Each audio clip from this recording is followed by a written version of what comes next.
We rolling? Y'all want me to rip these things off or what? Rip what off? You're good. No, you're solid, dude. Yeah. What you drinking on? Lemon waters. Mount Valley can Hey, check that's this out. been Jelly as old as time. Come on here with that gallon lemon water. Keep that stomach. You smooth, see the baby. lemon floating around in there. I probably need yeah. lemon Yeah, you can water. show Mighty it. pulpy. You can show we're I feel like lemon water would just Dude, feel we're nice. back. Dog, first thing I want to say is that there's no way. Has this always been the couch? Yeah. Yeah. We've done And I've dog. sat here with you.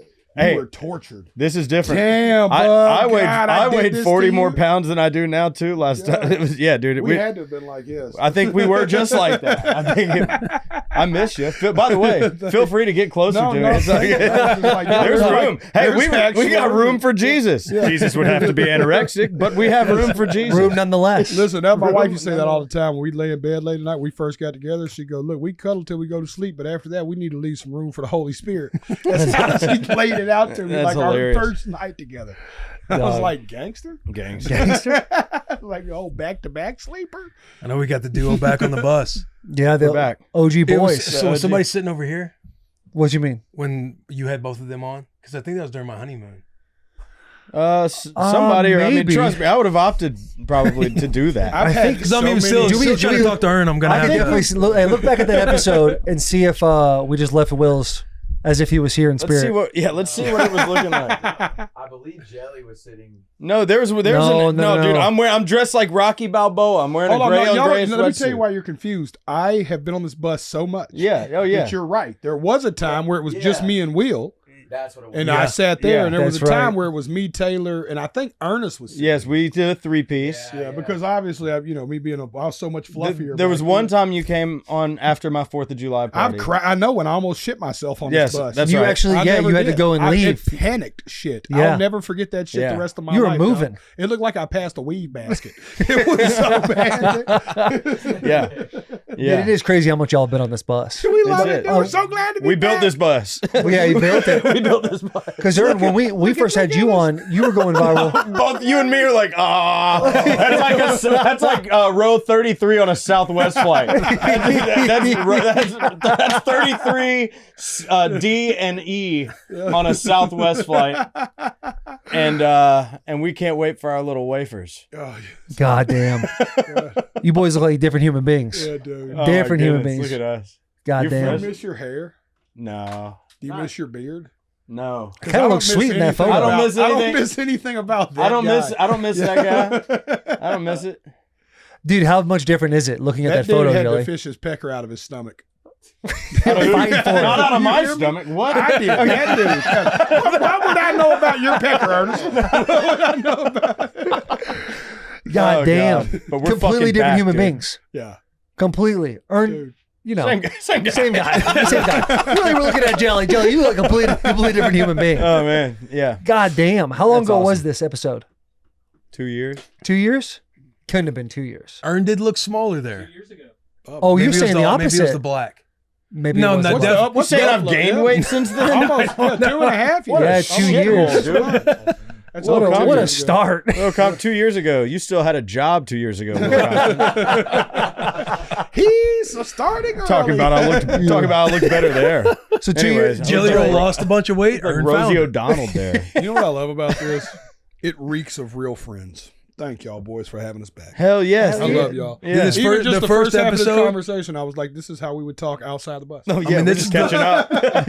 this is the launch of our independence. It wouldn't feel right if it wasn't Launch Ern of and our Jelly on here. No doubt. This is it, dude. It's The first episode. 1776 today, dude. Yeah.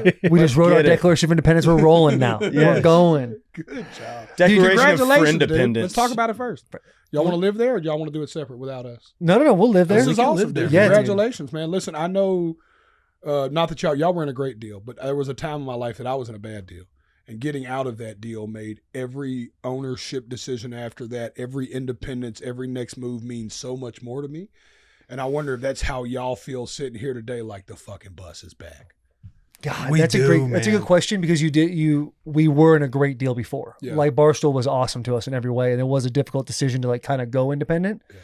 But once we saw the path, it was like, okay, the bus, nothing's changing about the show. Like the show is going to be the show, but like the opportunities that it presents with the access to other places to go to, being able to, because like Barstool is unbelievable, but there's also a lot of red tape sometimes. Like if you try to do stuff in the NFL or colleges, stuff like that, because they've been around for so long and they've pushed the boundaries. Right. A lot of people don't understand, like, especially when we first started, they didn't really understand how Barstool is not trying to like hurt people. They're just trying to be real about conversations. And then as like towards the end of our deal, people were really starting to be like, okay, Barstool, people were trending more towards the Barstool world. Yeah. But this is going to be awesome to like find new people to like kind of be a part of this thing, go and see like different events that we've never gone to before, have that type of access. Also acting as a complete independent. Yeah. Like that's, you know, like that's a cool thing. Yeah. You know what I mean? Like me and Ernest were just talking about it, to throw Ernest under the bus, is that Ernest is producing his next record. And in my eyes, I knew Ernest was a producer 3 years ago when I got him to produce Son of a Sinner 4 years ago. Ernest didn't quite know it yet. No, you know what I'm saying? Hey, I'm 1 for 1. So we're having the coolest moment ever right now where Ernest is like, you know what? I've decided to produce my own records. I was like, fucking, I screamed that 4 years ago. But it's so cool now. Ernest's sessions are different. Like he's not locked into a writer's room now. When he texts me at night, he's like, yo, I'm at the studio. He's at the studio now. He's producing records. Yeah. No shit. It's pretty fun. I mean, it's going to be with other producers. I'm going to co-produce and bring other people in, but like Joey is so busy and they're launching the rock stuff. They're going all in on rock. And because of him, like I feel confidence in being empowered to just state my own opinion in a studio. I'm by no means a mix engineer or even an engineer at all. I'm not the guy at the computer. I hear the music. I want to pull the band together and sing the parts and stuff like that. That's what I'll bring to the table as a producer. But and you're producing your next album right now. I'm about to start. Yeah, we got the Cadillac Sessions coming out, which is with all my guys. A record label. I started a record label. Let's fucking go. Yeah. Thank you. Celebrations all around. Celebrations all around. Independence, baby. DeVille Records. So I've got Chandler Walters, Reese Rutherford, and Cody Loden, and we went and cut like 16 songs. Each of the guys got 2 original songs and did a cover. I did like 3 or 4 originals, did a cover. I got a Snoop Dogg feature on there. We got Miranda Lambert, Jake Worthington. There might be one other last minute that comes through.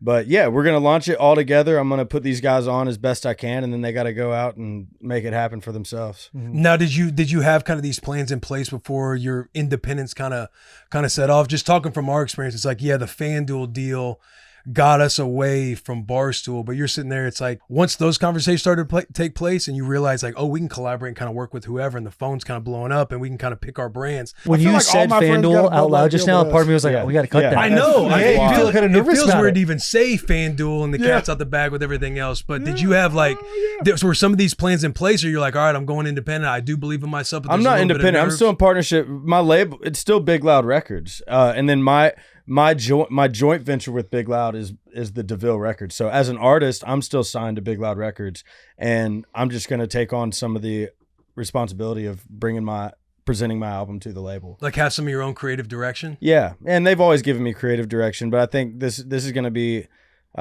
without Joey Moy, which is scary because he's the best. He is the best. He's the best. And what is Joey's he's a producer? Okay. and literally on Billboard Hot best. 100, he's been #1 for almost, I feel like, years. Yeah, really. From starting Nickelback to Florida Georgia Line at their peak, Morgan Wallen. You know what he's done?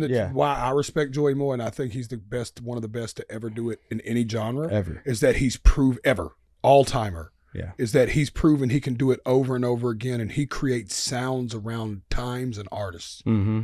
Like, think about how different Nickelback sounded when we first heard Nickelback. Think about how different Florida Georgia Line heard when we first heard Florida Georgia Line. Think about how different Morgan Wallen sounded when we really got into the Dangerous record. You know what I mean? Like, we've watched this dude make the biggest artist on earth Hardy. 3 or 4 times over. Hardy's rock sound, that's Hardy's spirit, it's Hardy's songwriting, know where he wants to go. But that's a guy that can create a Stone Cold country record, but also knew enough about a Nickelback record to be like, yeah, we can put out a metal record. You know what I mean? This dude is like, that is what, to me, that's like the range. When you have that kind of range, like, fuck you, man. That dude's fucking He's the best. GOAT. So this guy's staying with the times and also finding the new times. Always. So So when he's you look creating back, the new times. when we look back at the He ain't 20s finding and the them. He's 10s, creating. we'll look back and be like, yo, that was Joey essentially. And that's what he's doing. 100%. Look for the next wave, and it's going to be rock and roll, and Joey Moy's going to be right behind it. For Really? sure. Joey, I call me. You promise. know I got a rock and roll voice, dog. I know. Don't leave me hanging, I know it, motherfucker. but watch, I'm calling it. Rock and roll's next in the big. Do I have a suite. camera? Oh, you got 3. Yeah. That's Oh, damn. What's up, I never dog? saw you. Never did. I've been looking at this guy, This and is nobody's big. looking back. That's why you said, yeah, they're everywhere. I've been talking to this. I've been talking to the. I was like, Ernest, there ain't one camera pointing at us. What are you talking about? Ernest is looking there. I'm making direct. I'm breaking the 5th wall. I didn't even know it was there. That it is nuts. It's nuts to see you guys blow up the way you guys have. And It's then been- the relationships that, like I was saying, trying to say before, like when we had you on, you were going viral for doing fake cracking open beers Yeah. at gyms. I love when that makes its annual Hell yeah. return. Yeah, Dude, you're hey, just sitting there. and it goes every time. Yeah, it'll and go it for forever. rips, dude. It It just goes every goes. time. And then Jelly and I were talking about this at the Grand Ole Opry, sitting in his car while I was like in panic mode. They're coming feeling. I was too many vitamins. Oh yeah. But him saying, I remember sitting there with somebody at a truck place and be like, hey, you gotta have this Jelly Roll guy on. I'm thinking, we just started this podcast. I don't know who this is. I don't really listen to rap.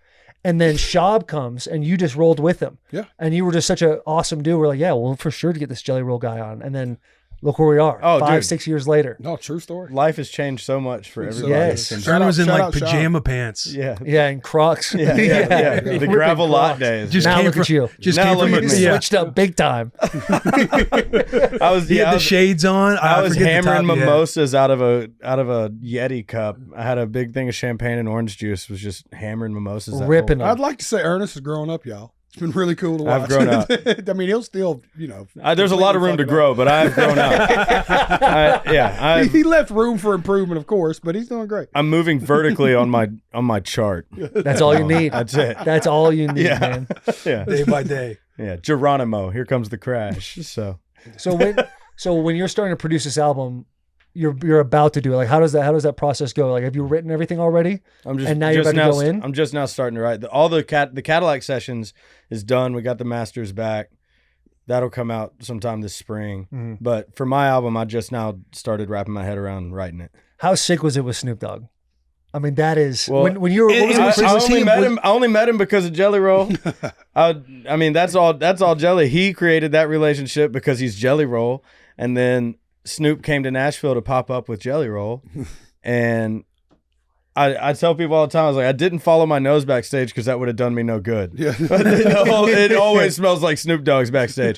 But I went to where the most security was, and I was like, hey, I haven't told you this. That's the best way to go. I went to where there was a bunch of security, and I went to one guy, and I was like, is Snoop back there?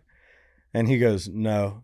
And then a guy that knew me comes back from behind him and was like, he's back there. And I was like, all right. So I weaseled my way back to the door. There's one more guy, and I was like, my name's Ernest. I just played out here. I'm opening for Jelly. Can I meet Snoop? He opened the door. He's like, Snoop, you good? He was like, yeah, come on. I go in. It's Snoop, his camera guy, and like 2 other people. It's like, oh my God, this is literally the moment I've been waiting for. Hey man, come here I was often. like, hey, can I? Yeah. You mind if you care if can I smoke with you? Can we smoke? And dude, he's like, yeah, for sure. He pushed me on top of the little mini fridge. He pushed me some weed and a backwood. And I'm like, hell yeah, I know how to roll. Can't find the seam. Dry wood. So I'm just sitting there. I was like, bro, this shit's not cracking. I'm sorry. I know how to roll a blunt. I swear to God. He's like, it's all good. So Ernest just in a he full hands me sweat. his. We smoke, and I was like, can I show you a song I just wrote? I wasn't even pitching him a song. Snoop had a blunt lit. Think about how Snoop this is. And Ernest said, can we smoke together? And he just gives him a bag. Yeah, and a roll your blunt. own. It was like, yeah, get out. Yeah. And then but that didn't work. So then we're sharing one. I'm playing. I was like, can I show you a song I just wrote this week? And he was like, yeah. And so That's what you got to love about Ernest. He's halfway through a blunt with a stranger. Yeah. And he's like, hey, pop off that Bluetooth right quick. it wasn't even Bluetooth. I was like, put this to your ear. Hold my phone. No. why I did just I let handed him the back phone. Immediately put Snoop in. Whoop whoop. You're going to demo jail. And the video you see on Instagram is him listening to it, and we're catching a vibe, smoking. And then he was like, run that shit back. Wanted to hear it a second time. He's like, I need your number, Ernst. Send me that shit. And so he just lived with it for a couple of weeks. I sent him a video from the Cadillac sessions when we were shooting, and it was like a video of my Coupe de Ville pulling up in the drive, and it had that song behind it. So I was just showing him the car, and he was like, I need that record. And I was like, I need that record. I'm launching this label, boom, boom, boom. Yeah. But do you want a verse? And he goes, blue heart, fire emoji, paw print, paw print, paw print. And I took that as a yes. Hard yes. Big I took Hard that yes. as a yes, and I sent him the session, and like 3 days later, he sent me back his verses.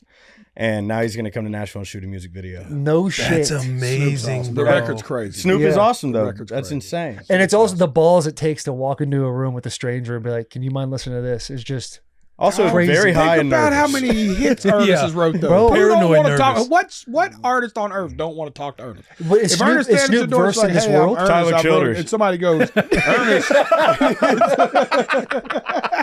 You've tried with Can children? confirm he don't want to talk to me. You never know, dude. Tyler's all right. I'll call. We'll see if we can get him on the phone. We'll try. You're the gatekeeper for everybody, huh? Well, he was tried. nice to me. I'm just saying, I like him. a Tyler lot. mess with you? No, we're not even going into that. Tyler, I love your music. I shook your hand. It's all good. Yeah, you're right. Tyler, you're the best. Come on, Bussin' With Tyler's The all Boys. good. We'll talk about it. Tyler. Anyways, yes, we will. Dude, also like Feathered Indians fire. But anyway. Dog. Unbelievable song. I'm you're all mine. Yeah. Yeah, I love that record, dude. I sing that thing to my wife in the kitchen. I beat the brakes off of it. All the time. I did. The song or Both. You know your boy losing weight? I got my testosterone Got some energy. level. Hey, you My started feeling estrogen's yourself a little down. bit. The titties are disappearing. It's been good. No. Hey, what's your test at right now? What numbers? Dude, I get tested this week, but we're guessing it's probably like 556. Let's fucking Okay. go. Motoring Which is, up. dude, I started at like double digits. No shit. My estrogen was so Double high. digits? Wait, double digits, dog. They've never seen it. It was so bad. Listen, holds the world record. Jelly was in the middle of a Guinness transition, Book of didn't even World know Record. I had to take another test because they didn't believe it. They were like, "This is crazy." You know what I'm saying? Really? Dead ass, dude. And I lost a little weight, and 6 months later took another test, and I was like 120. Whoa. Had to feel good to see 125. those 3 digits. Even then, I was like, "Oh, I'm getting there." They were like, "We'd like to see you at 1,000." I was like, "Ooh, I'm not there." Nowhere. My estrogen was, as you could guess, super high. And But we ain't looking at testosterone. You got estrogen in your yeah, it's system. just, you know what I mean? And the funny thing was, I want to get an estrogen test. I want to know. Just that one. Listen, you want your I- testosterone too? It's like, no, respectfully, just the I can estrogen. tell by up here that you got a little more than most. Oh. That's the first tail. It's Oh, right man. there in the boobage. You know what I'm saying? They're getting better. Yeah, you got a Bro, little, yeah. You Hey, got a when little I saw Ernest the other night, I walked in, door wide open to his room. Yeah. He's just sitting there, shirt No, off, Ernest, chilling. I've seen him do it on stage. I'd be shirtless. 30, Didn't give a 40 fuck. pounds heavier. Yeah. Fucking a festival, 50,000 people. Ernest does not care. Living Yeah. it, man. No, I love my body. Look, Ernest Hell shirt. yeah, Ernest. Australia, that'll happen. No, that is Hey. so funny. In Australia, this is the reason that ended up happening is because 2 days prior at the Outside Festival, they were Chugging all out of a screaming boot. "shooey, shooey, shooey," and 2 songs in, I was like, "Fuck it." I did a shooey, drenched my shirt in alcohol, took my shirt off, threw it into the crowd, and then my next song was "Ain't As Easy," which is like a slow, sad song. I had to do the rest of my 45 minutes shirtless. I mean, I got sad songs. I'm holding guitars and I'm looking like that, holding a guitar. I'm God, singing, that is "Good so- day for flower shops." Yeah, be a good day for T-shirt shops. Yeah, somebody.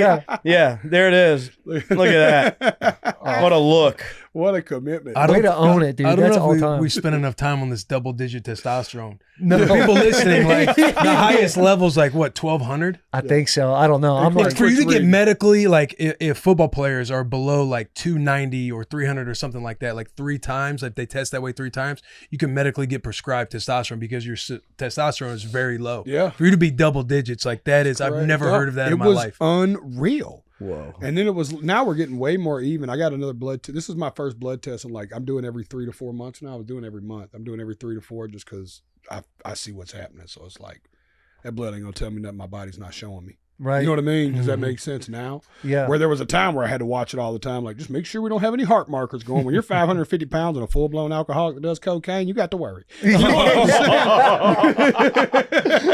And That that's- combination is crazy. And that was happening for quite a while in my life. I feel like a drug dealer could have told you that, though. It was Not- great. Yeah. You know what the drug dealer's like? You sure? Yeah, You want to buy it? yeah, they were just like, no. You want how much? All right. All right. But Okay. it's been cool, man. I started with Gary Brecka, who was the first person that came in and really like got me right. And then I've been working with, since Gary split, I've been working with Ways to Well down in Austin, Texas. Brigham and Dr. Denise, they do Burt. They do all the Austin homies. And they've just, dude. And the cool thing was she came in on some really cool stuff. She said, look, we're going to go back to grassroots with you. We're going to get off all this stuff. We're going to take a little testosterone. And she gave me a metformin because I still haven't took the shot. Mm-hmm. And for the record, I want to be clear about this. It's not that I'm against the shot. Like anybody out there that's struggling with major obesity, if your doctor believes that the shot is the way for you, I think you should take it. You talking about that Ozempic? Ozempic, what I don't know what they are, whatever they are. I think there's more than Ozempic. But with any one of those shots, if that's actually I know people around me that it's changed their life. Mm-hmm. My problem was it had one side effect that everybody had the same side effect with. It was indigestion and acid reflux. The way I've treated my body, my stomach is the worst thing I have going. Mm-hmm. You know what I mean? So I was like, I can't afford to fuck my stomach up anymore. Like I'm to a point now I won't take antibiotics when I get a cold. I'll take an antibiotic shot, but I try to bypass the gut because I focused last year on really resetting my gut. So that's why I didn't do the shot. So she was like, look, your insulin is through the roof though. She was like, at least take a metformin. It'll start helping you. That's it. That fast, testosterone started going up. Estrogen started coming down naturally. I didn't have to do an estrogen blocker or nothing. It just kind of naturally started. She was like, trust me, that the titty number is going to come down when the pecker number goes up. You know what I mean? Yeah. So I was like, that makes sense. Yeah, right. That's a layman term way for me to get it. Yeah, figure it all out there. Saying? So it's been working, dude. It's just been that. And I'll tell you something else. And I'm really speaking more so to y'all watching this, anybody who's dealing with real obesity, like super obesity. There is no getting around food in and food out. You can, I don't care what diet you try to chase, whether it's keto, whatever works for you, but it only works for you because your body is burning more than it's consuming. Mm-hmm. It's that easy. You just have to be disciplined in that. That extra Reese's cup that you think don't matter, if you do that 4 times a week, that's an extra 2,000 calories going into your diet that you don't even think about. You know what I mean? It's like these are the little things. Like I had to completely change my relationship with food in every aspect. I have to treat food the same way I treat cocaine now. Like, I don't want it. You know what I'm saying? Keep it the fuck away from me. Only on weekends. No. Can't wait for this analogy. Breakfast, lunch, and dinner. Instead of having 4 bumps, just 1 bump. And that's only 4 less bumps a weekend. I can sell a bologna sandwich for $40. I love that y'all known me long enough. When I said that, y'all were all looking like, I wonder where this is fixing to turn. And for the first time in my career, it was the right thing. It would have been something else 3 years ago. Treat cocaine. He said it in such a moment too. I got to treat it the same way I treat cocaine. See, look at that. Look, I don't listen, want when they first showed me this picture to the left, y'all, I thought somebody had distressed my face. So y'all know, I didn't know I was out here looking like that, dog. But dude, even your skin looks healthier. Oh, like dude, it's look. a look crazy happier. change. Yeah. Yeah. No, dude, You're look at happier. that. Yeah. I'm way happier. Yeah, man. I'm so much happier. Let me ask you this: you've done a bunch of you've come on the bus lots of times. You've had the lemon water. You're saying I'm changing this, saying changing that, but for whatever reason you'd stumble. What was it about this time that put you on such a consistent drive? Man, it's funny. At the very beginning of this journey, I got on the bus last year about this time talking about this, and I'd love to go. I can't wait to go back and watch some of that to see where my head was at the beginning of it. Because a year later, I can tell you that what it really came down to was 2 things. One, I knew I was going into my 40s. And I knew that nobody at 550 pounds lived to be 50. I seen very few 600-pound men at 50 years old. Like, that was that obvious. And I was like, oh, this is crazy. Like, that means I wouldn't see my son graduate high school. Like, I started looking like that. That started getting like mortality, more than I care to admit, had something to do with it. Like, genuine, like, dude, I'm going to die. You know what I mean? I could feel it too, though. Like, I was so fat, I couldn't sleep comfortably on any bed, any situation. I never had energy. I just, dude, I mean, you know, I was getting flat disgusted with myself, like every facet of myself. And I'm already fight with these demons anyway. So you start adding you know what else happened?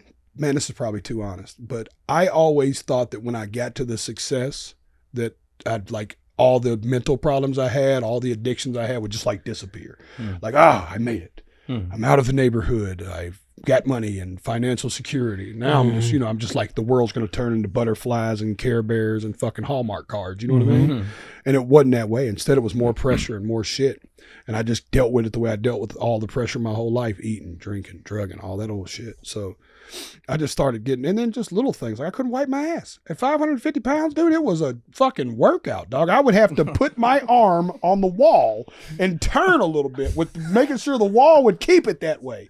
You know what I'm saying? And there were times like, dog, you have no clue what a 550-pound man has to do to wipe his ass. It's fucking wild. Having to make sure your arm stays there. Like, all right, imagine, I want to reenact this for y'all a little bit. He did not look at a buddy system. Just your wrist doing this gently while it's all pinned up. I hope that's enough. You got to put wipe your butt. And then he looks at it, it's like, oh, this is a bad shit. I'm going to wipe a lot. Did we not early on? See, like, look at this. Look at this. This big dude down here, middle page, that Peter dude Griffin? right there, Oh. he's not wiping his ass, y'all. For sure. That dude's 657 He's just pounds. sitting on it. For sure. He's just fast. About once a week, somebody comes and cleans him. Yeah. Yeah, for sure. Yeah, car wash. The bidet was a game changer. Yeah, it's crazy. The bidet helped me so much. So we much. love a bidet. Yeah, but a Love a bidet is bidet. also a guessing game. If you not put some tissue, I you guess I'll do this. If it ain't the same bidet, I'll put the guess I'll spritz be on there. You're like, sitting here I for a hope it's while. getting clean. Yeah. I know, But like then you gotta go in and check it out. you still Yeah, I wipe to make you gotta sure. get one wipe and you're in. like, okay, I got a little bit more work. to Yeah. do. I'll say this. Let me get up on the wall. No, Get my dude, arm you got to back. put the shoulder there. So it complete. I'll show you, dude. It was insane. I had to do it for so long. I went to do it the other day out of habit. No, I was like, I don't have to do that no more. I awesome. can just fucking wipe. You know what I'm saying? It's crazy. Hell yes. Dude, that is so awesome. Oh, And eating clean too, you probably get to experience some ghost shits where you don't have to wipe very much. yeah. You hit a couple wipes, you're like, oh When shit, you I'm wipe good to twice go. and you're like, is something wrong? Yeah. No, they're awesome, dude. Get them big old fibery looking Ghost logs. Wipes is I'm a living great it, dude. band name too. I'm living it. Fiery logs, dude. Just sit down there, just peeking I will just out say of the this. water for you. There's a quote in the that I heard the first time I went to Alcoholics Anonymous that says something along this line, is that people only change when the pain to remain the same is greater than the pain it takes to change. And I hit that moment in my life. That's the truth, where I was like, I have everything I want and can't enjoy it at all because I've allowed this addiction food thing kill me. And immediately it was like just snap. And also having a no compromise mindset. Like I have not ate something with bread in a year. Like this, in fact, I'll give some super obese people just one real tip right now that'll change your whole life today, is if it's baked, fuck it. Anything that has to be baked, don't fuck with it. It's that easy, unless it's chicken. I was going You to know what say, I mean? that was on my head too. But Like anything bacon that it solids, takes, anything that takes Flour. anything that involves bacon, like that fast, you cut so much stuff. Like Yeah. everything that's really tearing your stomach up and carrying that way, the unnecessary calories that are just sitting on you, I just got rid of that. It's kind of that easy, and it's a non-negotiable for me, Taylor. Yeah. Like last year, non-negotiable. last year, correct me if I'm wrong too, but you were also talking about potentially having a kid as your health journey kind of started, and something that kind of got Bunny- you in check and staying true to it. Yeah, and we announced that on this podcast, me and Bunny's journey into having a baby, and we're still right in the middle of it. And feeling bad. Talked to my that was the call I had this morning, was with a doctor about that. So it's getting good. It's getting That's close. awesome. I can't wait to have something more to say because it's such a stressful journey, as y'all know. Yeah. You know what I'm saying? You've been through something similar, so it's like when you get finally, you don't want to get too excited, but anytime you get a little good news, you're like, oh, we're trending right. But I know that, like I told Bunny, she worries that time's against us, but the way my health is right now, time's only for us. Like for the first time in my life, time's not. I spent my whole life, time was against me. Like time's for me right now.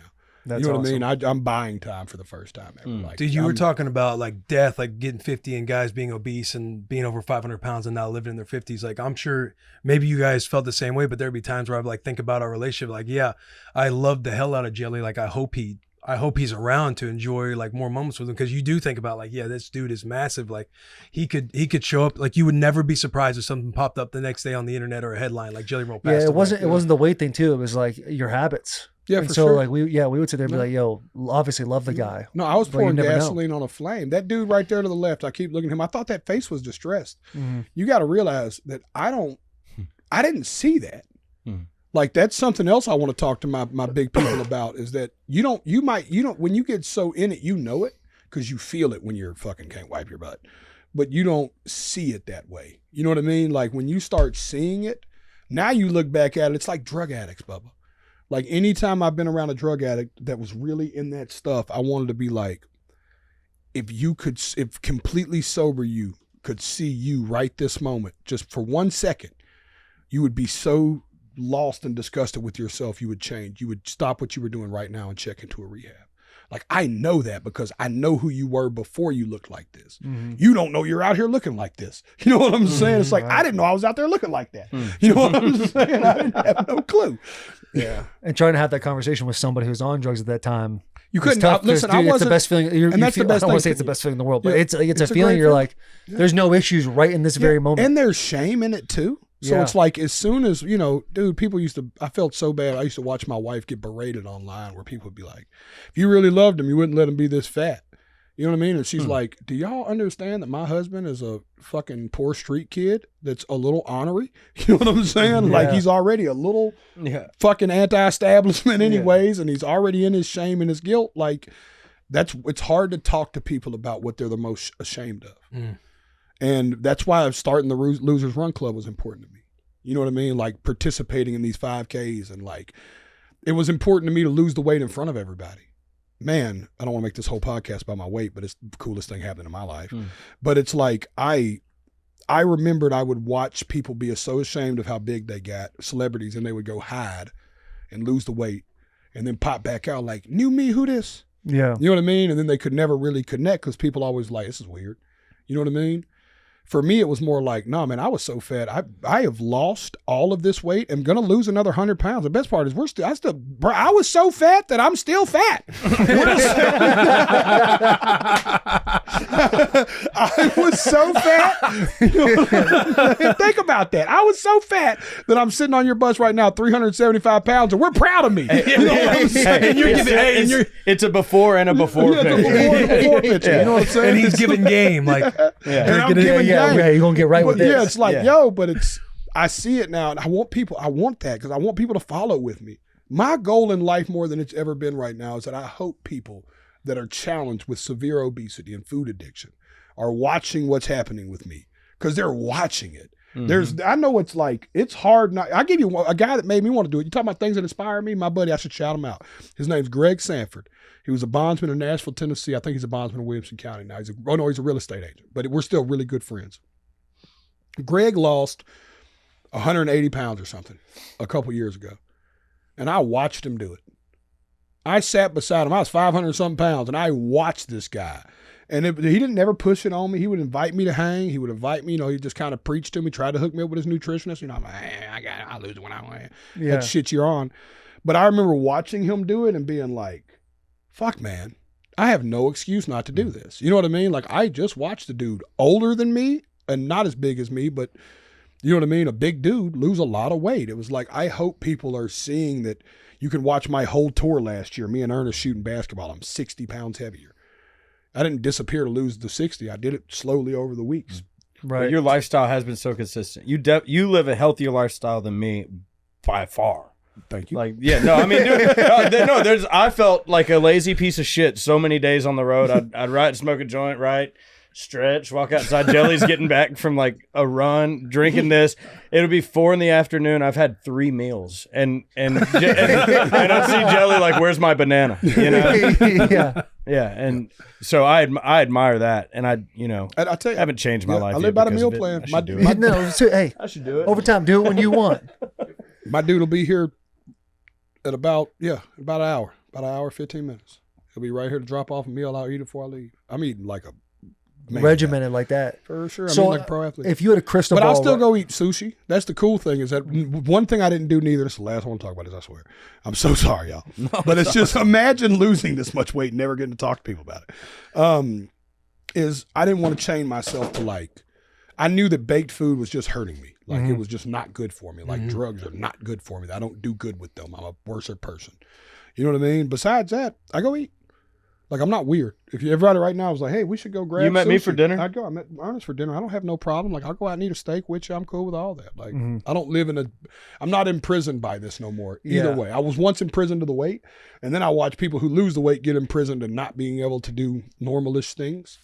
You know what I mean? But it's like, I just don't have to eat a dessert. I don't have to eat the bread when it comes. I just, like, give me a steak and a fucking potato. Yeah, you go to a steakhouse, though, and you first sit down, you're hungry, and that bread comes out. There's different assortments. That's the hardest part of my It talks so much shit to you. Yeah.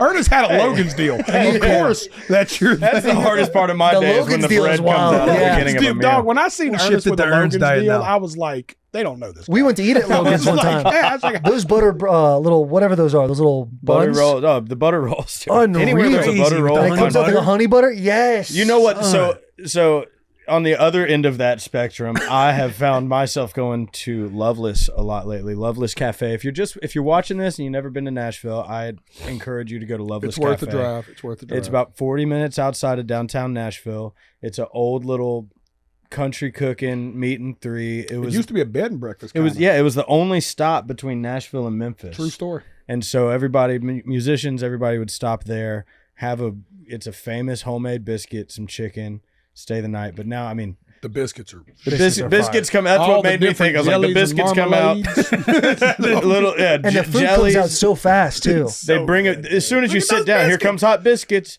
Yeah. And and you're telling me this is self-control. Haven't ate one in a year. Yeah, that's a lie. It. Hold on, I lied. My wife made me gluten-free biscuits and gravy for Christmas morning. Oh, that's incredible. It was fire. Yeah, those things come out hot. The butter melts on it, effective immediately. Look at the jams, the jellies, the marmalades. I mean, they give you choices, back. They'll bring you biscuits before they bring you a refill on your drink. That's the people plate even of ask if biscuits you want they to bring. drink. Yeah. That's Put you not down there. That's not a stock picture they're selling. That's a picture somebody took. They dropped that plate of biscuits off when you get there. It's a and mountain. the fried chicken. Yeah, it's all good. Fried chicken's old, and they have a sneaky hot sauce that's really good there Good too. hot sauce. Yeah, You like great Loveless? I like Loveless. Yeah. Thank How much God. did you smoke this morning too? Will looks high. No. You're high. No, I'm not. Okay. That was just I'm me. just happy you guys That are was here. just He's still high from smoking with you at the Opry. Dude. That was anytime I smoke with you, and it's like you don't want to say no, but you just keep passing said it. no You're to like, me. All right. I got too high. I mean, JP knows no what I'm to talking me. about. We're just also just sitting in the car. bro, we get out of Yeah, your yeah. Jelly. We get out of your car. We're having such a good talk. JP goes, hey, go ahead and sign us off. We'll go right in front of the Grand Ole Opry sign. And I'm telling my guys, great time. We're having it. And all of a sudden, my body's like, you know how high you are right now? And I was like, holy fuck.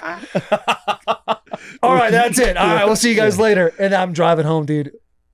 I just blinked and I was back at my house like, yo, how the fuck? What are we It's doing? probably your safest drive home ever. You're probably going 35 miles an hour the whole Maybe, time. man. I just With your got seatbelt home. on the highway. Hey, on my way home from the 10 and Opry 2. tonight, also high. I ended up driving through the airport twice. Oh no, you went and you got off at the airport. I got looped off. And then instead of getting back It off, you happened went around twice. again. Yes.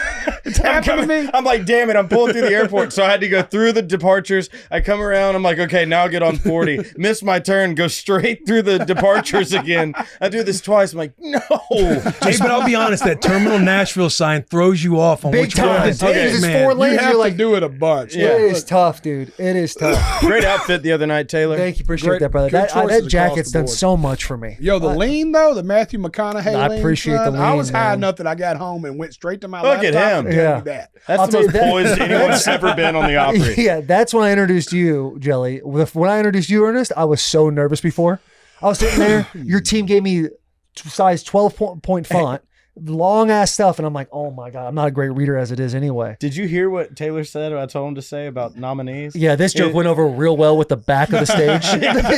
Dude, I tell this joke and no one in the I crowd told him laughs, to, but I though. hear a bunch of laughs behind me. I'm like, He goes, here we go. What do you say? Two-time CMA something nominees. Yeah. And I go, say, you know what nominee means? And he said, you know what that means. And I look back and I hear a bunch of people laughing back here. Everyone's like, all right, Yeah. okay. You know. Lost 3 ACMs and a Grammy. Ernest. Welcome in, buddy. All right, good to see you. Dude, it was that. Dude, the Grand Ole Opry. I thought I'd been there before. I haven't, and I walked in there, and they were showing us the history of all that when people used to dress up and Oh, it's pretend to be like rednecks because the country music wasn't like labeled yet. But Dolly Parton's dress when you first walk in, It was awesome to be a part of. Yeah. And y'all seem so relaxed. I would be shitting myself. We've done it To a go few in the- times. Yeah. Dude, the first time I ever did it, I was a nervous wreck. Even stepping in the circle and sound check, just like knowing the energy and the history. I still get nervous, especially when I get nervous every show, but Yeah. that one's still double down. Yeah, but the stage Taylor was presence- saying that they We're got comfortable the original backstage now wood. because we've been there enough. It feels this Yeah. is the original wood from the Ryman. Yeah. That was the original Grand Ole Opry where it first started at, and they brought that wood in. It's the most famous piece of wood in the world besides maybe Trigger the guitar. Yeah, Noah's You know Ark. what I mean? As far as right? Tommy Lee. Yeah. Yeah, I don't think we have any of the Ark left though. Ark's gone. It's no, it's a legendary spot though, man. It is, man. And they were like, You feel the history. Jordan was showing me around and saying a bunch of things, kind of giving a quick tour. But the whole time I'm thinking to myself, this is insane. Yeah. How many legends have like come through? I even had like a green room, which I was like, all right, There's- let's fucking go. There's nothing cooler. There is no greater gift in country music than if you are asked to be a member of the Grand Ole Opry. And who was Buddy that you ended up bringing out that you just Brandon Lake. Brandon Lake, Yes. and it was his So first that was his time. debut. It was yeah. his debut. And he too. had like 5-6 people with him, but his agent was walking around, and JP and I talked to him. We're like, "How's your boy?" He goes, "He's locked in right now." Like you could tell, like watching y'all, I was like, "These seem like veterans who have been here, who have done it, like understand." Like obviously, there's a pregame jitters, but even walking past his room, Yeah. he's like sitting in there. I'm like, "This guy is Going through it. mentally Ready going to go. through The it right debut now." at the Grand Ole Opry, man. Also, when you come from a different thing, and I understand that because I did. That's the talk we had the night before. Was like, I knew what it felt like to me to grandstand on that stage because I came there representing an entire culture that had never been represented properly on this stage. And he came in like he feels the same way. Like he's blown away at how country music is receiving this Christian record. You know what I mean? So like he's there nervous, like talking to me a little bit like, you think they're gonna like get it? I'm like, it's the Grand Ole Opry. Everybody bro. was on their What are you feet. talking Bro, about? when- You're gonna have one of the best debuts ever. when Took he us to was when he church. was Yeah. going, when he was singing his last song. Look at him. Look at that. That's a praise and worship service happening at the yeah. Grand Ole Opry. Dude. People Look were at up this. standing. It I was saw one church. lady shaking in the corner, like No. they were actually like getting after. No, it. it was one of the coolest, and I've got to see some really special debuts, dude. Like some really, I played there 11 times now. Dude's got a voice on him too. Oh, He can dude, sing. It's not fair. One of the hardest guys I've ever had to sing with, like respectfully. Like I spent so much time learning that song to make sure that whenever I came in the studio, I was ready to blow a lung. Mhm. You know what I mean? Because I knew just how special his voice was too. But more importantly, dude, he's a dude, man. What I thought the Y'all coolest. got to get him on a bus, bro. He's not. What I love about him is y'all know my faith, and y'all also know I've been outspoken about my issues with the church. But he just loves people. Just a Like good he dude. truly is what Jesus stands for. He's just a good dude. Like one of my people was around him. I was doing an interview at Apple Music with Kelly, and Kelly cussed in front of him and was like, "Oh, sorry, Brandon." Mhm. And right then I was like, "He's the only Christian I don't feel that way around." Mm. Like, you know, you get around Christians and you say something a little crazy and you're like, "Oh, my bad." Yeah, he can get a little tight. You know what I mean? My Like, parents. it's the it's the polar opposite with him. Like he loves you wherever you are in your life. Like he came to my bar and sung at midnight with me this song. Like he hung out at the bar with us all night. Him and his whole crew. Mm-hmm. They wasn't weird. They didn't feel like outliers in there. They didn't separate themselves from the bar. Like they were in everybody's conversation, hanging with like it was really cool. Like that dude's different, man. He is going to make the word of God digestible to so many people who have been afraid to take a bite of it. Mm-hmm. I'm so proud of Brandon Lake, man. That's awesome. Being around the cats you guys have been around, obviously you guys have blown up big over the last 5 years. Like who's an up and comer? Ernest has got his pulse on this more than anybody because Ernest introduced me to Jake Worthington Mm-hmm. probably 3 years ago. And he was like, this dude is going to be huge one day. And 3 months ago, I'm watching TV and he's in a Hennessy commercial. Yeah. Right? He's in a full-blown Hennessy commercial. And I was like, that's just Ernest. Ernest always sees it early, man. Yeah. I'm pretty good at seeing it right because, like, even Brandon, I didn't see the Brandon thing coming because I don't know anything about Christian music. But that dude is already selling out arenas and stadiums. I mean, he's probably the biggest Jake Christian Worthington's act in the a man, last dude. decade. Look at him. Who's- Oh, it was who's a on Crown, the- it was this a dude's Crown, got a no, it was a vibe Crown about Royal, him. not He a- does. Crown I know. Royal, yeah. Sorry, I don't want to blow his But name. yeah, he's such an old soul and has such a great. He's got one of those generational voices. Like when you hear George Jones or Merle Haggard or Keith Whitley, Yeah.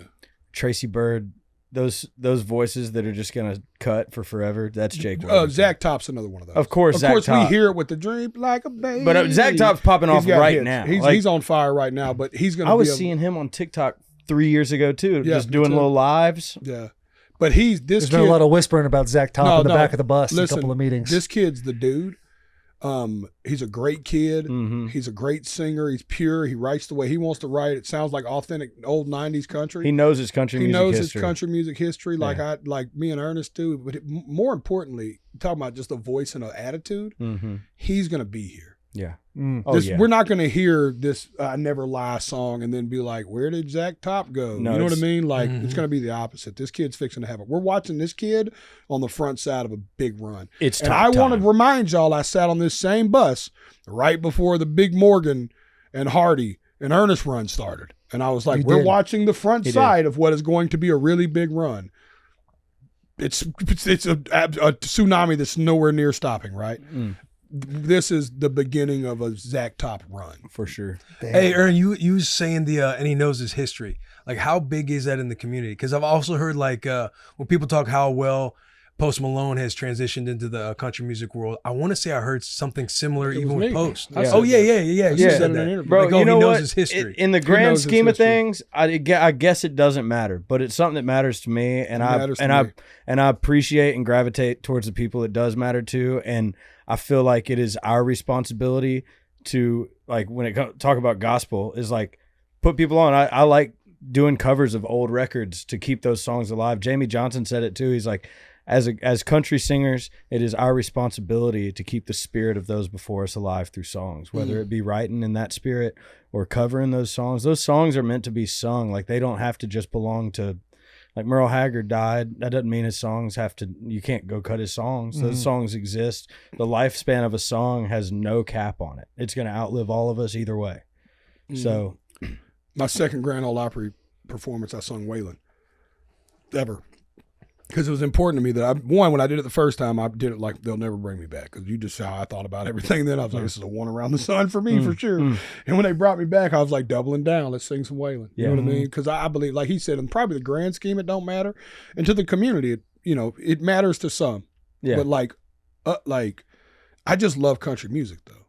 Like, always have. So I just naturally, like he said, we flock towards the people that, because, like, dog, you've been out with me. I turn every bar into a honky tonk. As soon as I get into a bar, hook me up. We're hook up my phone or show me where the touch tunes is. And I'm finna put $100 in this thing and run the gauntlet on y'all for the next 2 hours. It's gonna be a honky tonk, you know. And the first thing I noticed about Post was he's the same guy. Yeah. Like, we now find each other after, like, Saturday Night Live, when he did the Post Nirvana thing. It's probably, dude, that was probably one of the biggest things happening in his career. Think about how big of a career he's had. Yeah. And that night, there's all these parties out there. Me and him instead ended up with Theo at a dive bar.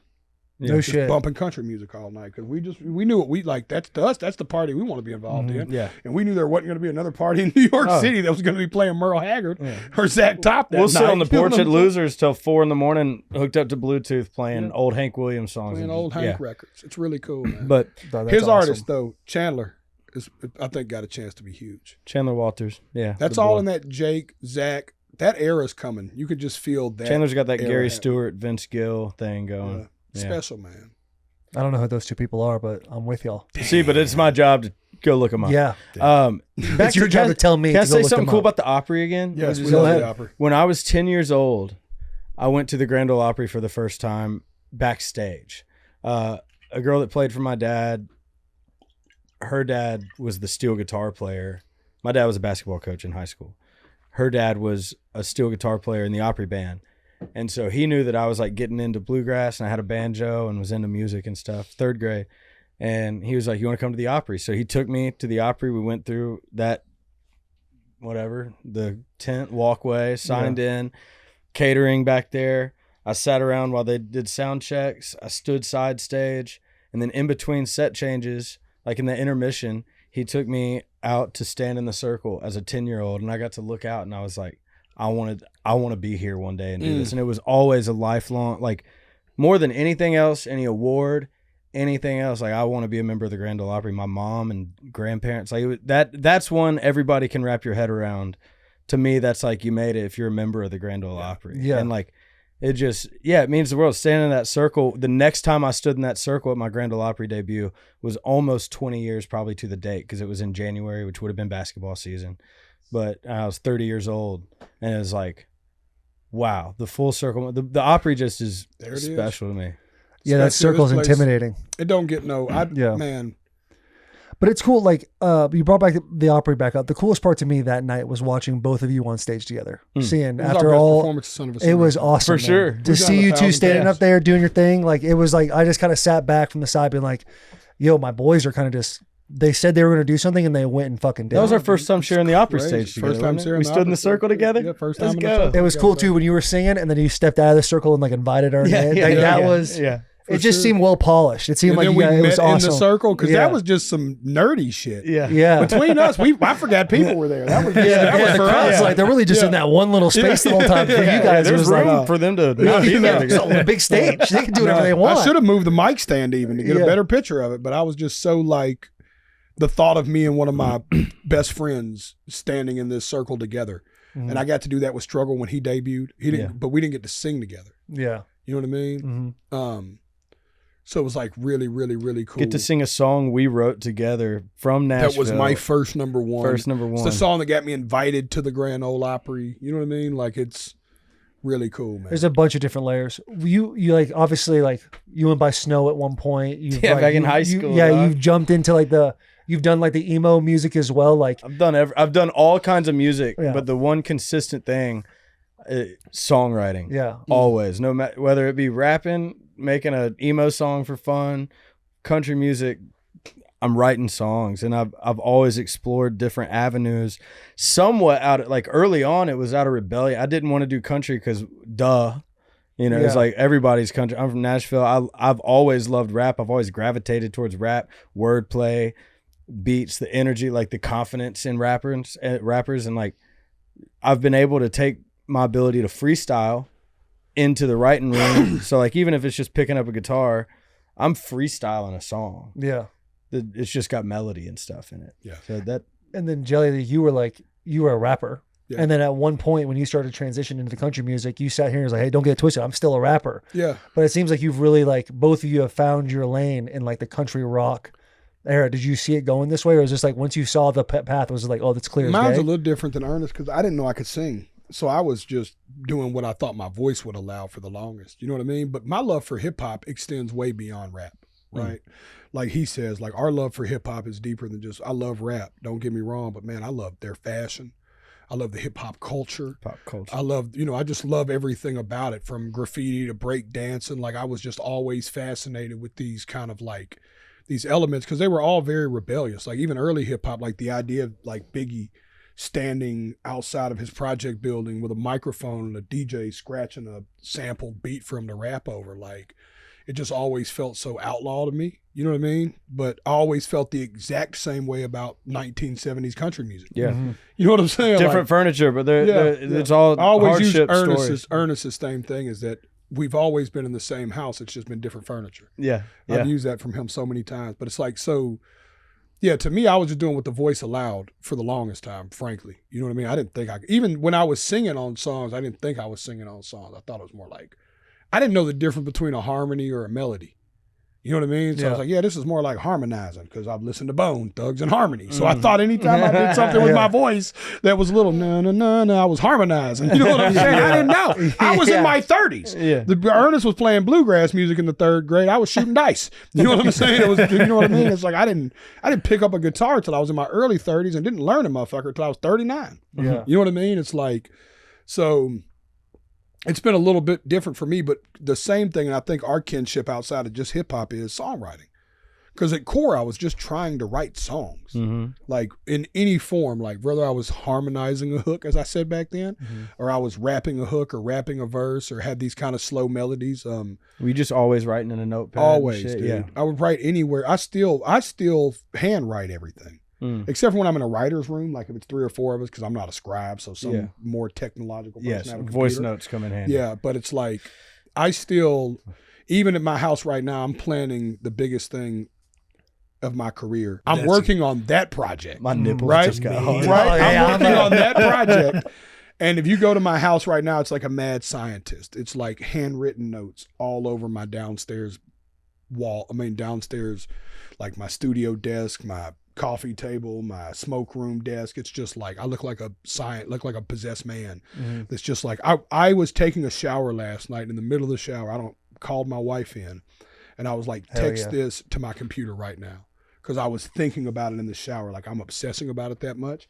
So I still handwrite tons of stuff. Like, I'm still old school even in that regard. That's I'll awesome. still go home and I'll still write my wife notes. You know That's what I mean? awesome. Like, yeah. I started back writing in cursive this year too. It said, dude, it's That's crazy. fire. When I realized my kid couldn't read cursive, I was like, oh no, I got to write in cursive. It's the only way to teach her. You know what I mean? And she's better at it than I thought she'd be. But It's a lost art cursive. Yeah. That little project you got coming up dog, is gonna that's be incredible, it's man. the biggest thing of my career, y'all. Yeah. Yeah. I don't even know where to go. Speaking of big from things there. in my career, can I say this though? Can I shamelessly promote something on here? Go ahead. I came here with a small agenda. Will knew this. That's crazy, Will. I don't know what's about to come out. Beer Olympics. I am the official artist in residence on American Idol this season. Let's go. It is unbelievable. Yes. Thank y'all. Let's This is go. big. I got this gig the coolest way you can get it too. I hope they're not mad at me for telling the true story, but they invited me. They do mentors every year in Hawaii, and 2 different artists mentor a different group, and you mentor 12 kids.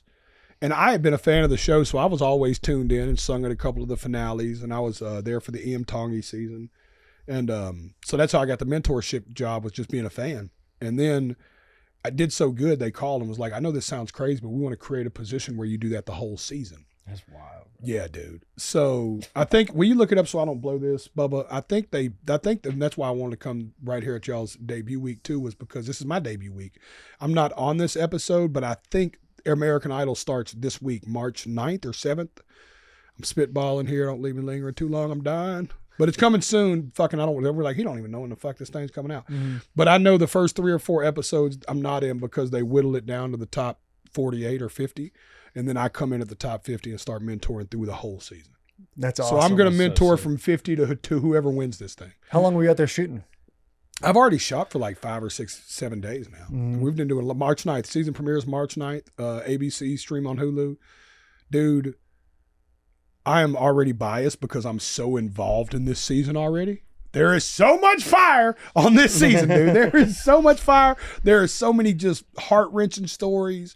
There's so many fun stories and happy stories, so many great voices. Never seen a wider range of talent on American Idol. I've watched every season since I've been home, and watched them from Ruben Studdard forward.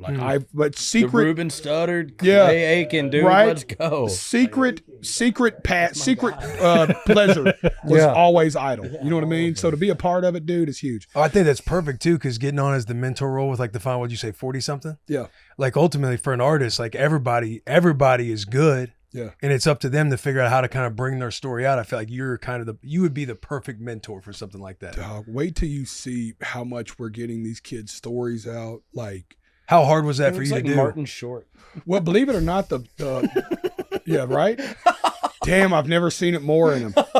Right now. Big That's Ruben, awesome. dude. Y'all remember Big Rube, dude? Oh, He Big was the Rube. man. Rafe son. Tenpenny wears a Ruben Studdard shirt to this day. Like, he's had it for probably 15 Dog, years. I would wear a Ruben Studdard shirt right now. Shout out Rafe. Look at him. Oh yeah, that's when they came back a couple of seasons ago. I was there that night. They came back and reunited, which I thought was crazy. Clay Ruben Aiken, looks Clay good. Aiken's versatile. Yeah, Yeah, he is. Ruben lost a ton of weight, and Clay Aiken looks the exact No same. doubt. No doubt. How was it working with the artists though? Like, was it tough to get like their stories out of them? Sometimes, Because I feel like a lot of artists too. Like everybody's very like, yeah. I don't want to. I'm just saying emo for lack of a better word, but very like to themselves. They just want to create. They just want to write. They just want to do music, and to bring in their backstory and everything else. I'm sure it's probably hard to do. Sure, for sure, man. The coolest thing I get to experience with these kids are the difference between them and most things are they're green. Like these kids are like super. You know, these kids literally, most of them live more often than not hours away from a metropolis. Had to drive to that metropolis for their audition. You know what I mean? They're like closet singers more often than not. They're just great voices, and this is such a culture shock for them to like. The idea that I tried out for American Idol, I was bold enough to do it, and then I got picked and sent to Hollywood is crazy. You know, so like you're catching a lot of people who are just, you know, I always use the term green as a pool table, twice a square. You know what I mean? They don't know what's going on. You Green as a pool table. Twice a Twice square. a square. Twice as square. Yeah. You having trouble with that one? Yes. Same. Super green, super square. Got you. Yeah. Got you. Yeah. Fuck yeah. Of course. Nice. Dumbass. And football hey, players. just remember, we're the ones that smoked before this podcast. I saw Jelly in Hawaii, and I invited Will Compton. I was going to start this podcast this way, but I cut him a breather. that's right. I find out that Will Compton's in Hawaii. My wife hits somebody on my guy, and she's like, Will Compton's there. And in my mind, Will Compton's on the island, right? So I'm like, dude, tell him whatever. I want to pull up on him. I got some pot. We can smoke. I know he's on vacation. He didn't bring nothing. You know what I'm saying? I was like, where is he at? I want to go see him. I want to give him a hug. Also, let him know I'm doing a dinner tomorrow night. He should slide through. I'm here with American Idol. So now mind you this, I invite Will Compton to a dinner. No, this gets even better. Lionel Richie's there. Oh. Carrie Underwood's there. Oh. Josh Groban's there. Oh. Luke Bryan's there. Ashanti's there. You might have to cut that. Ashanti too. When I heard Ashanti, I was like, "Damn!" I mean, I don't literally, know who Ashanti is, but the other one sounded sick. it's like literally, I like met I'm not so inviting many you to men. like. I didn't.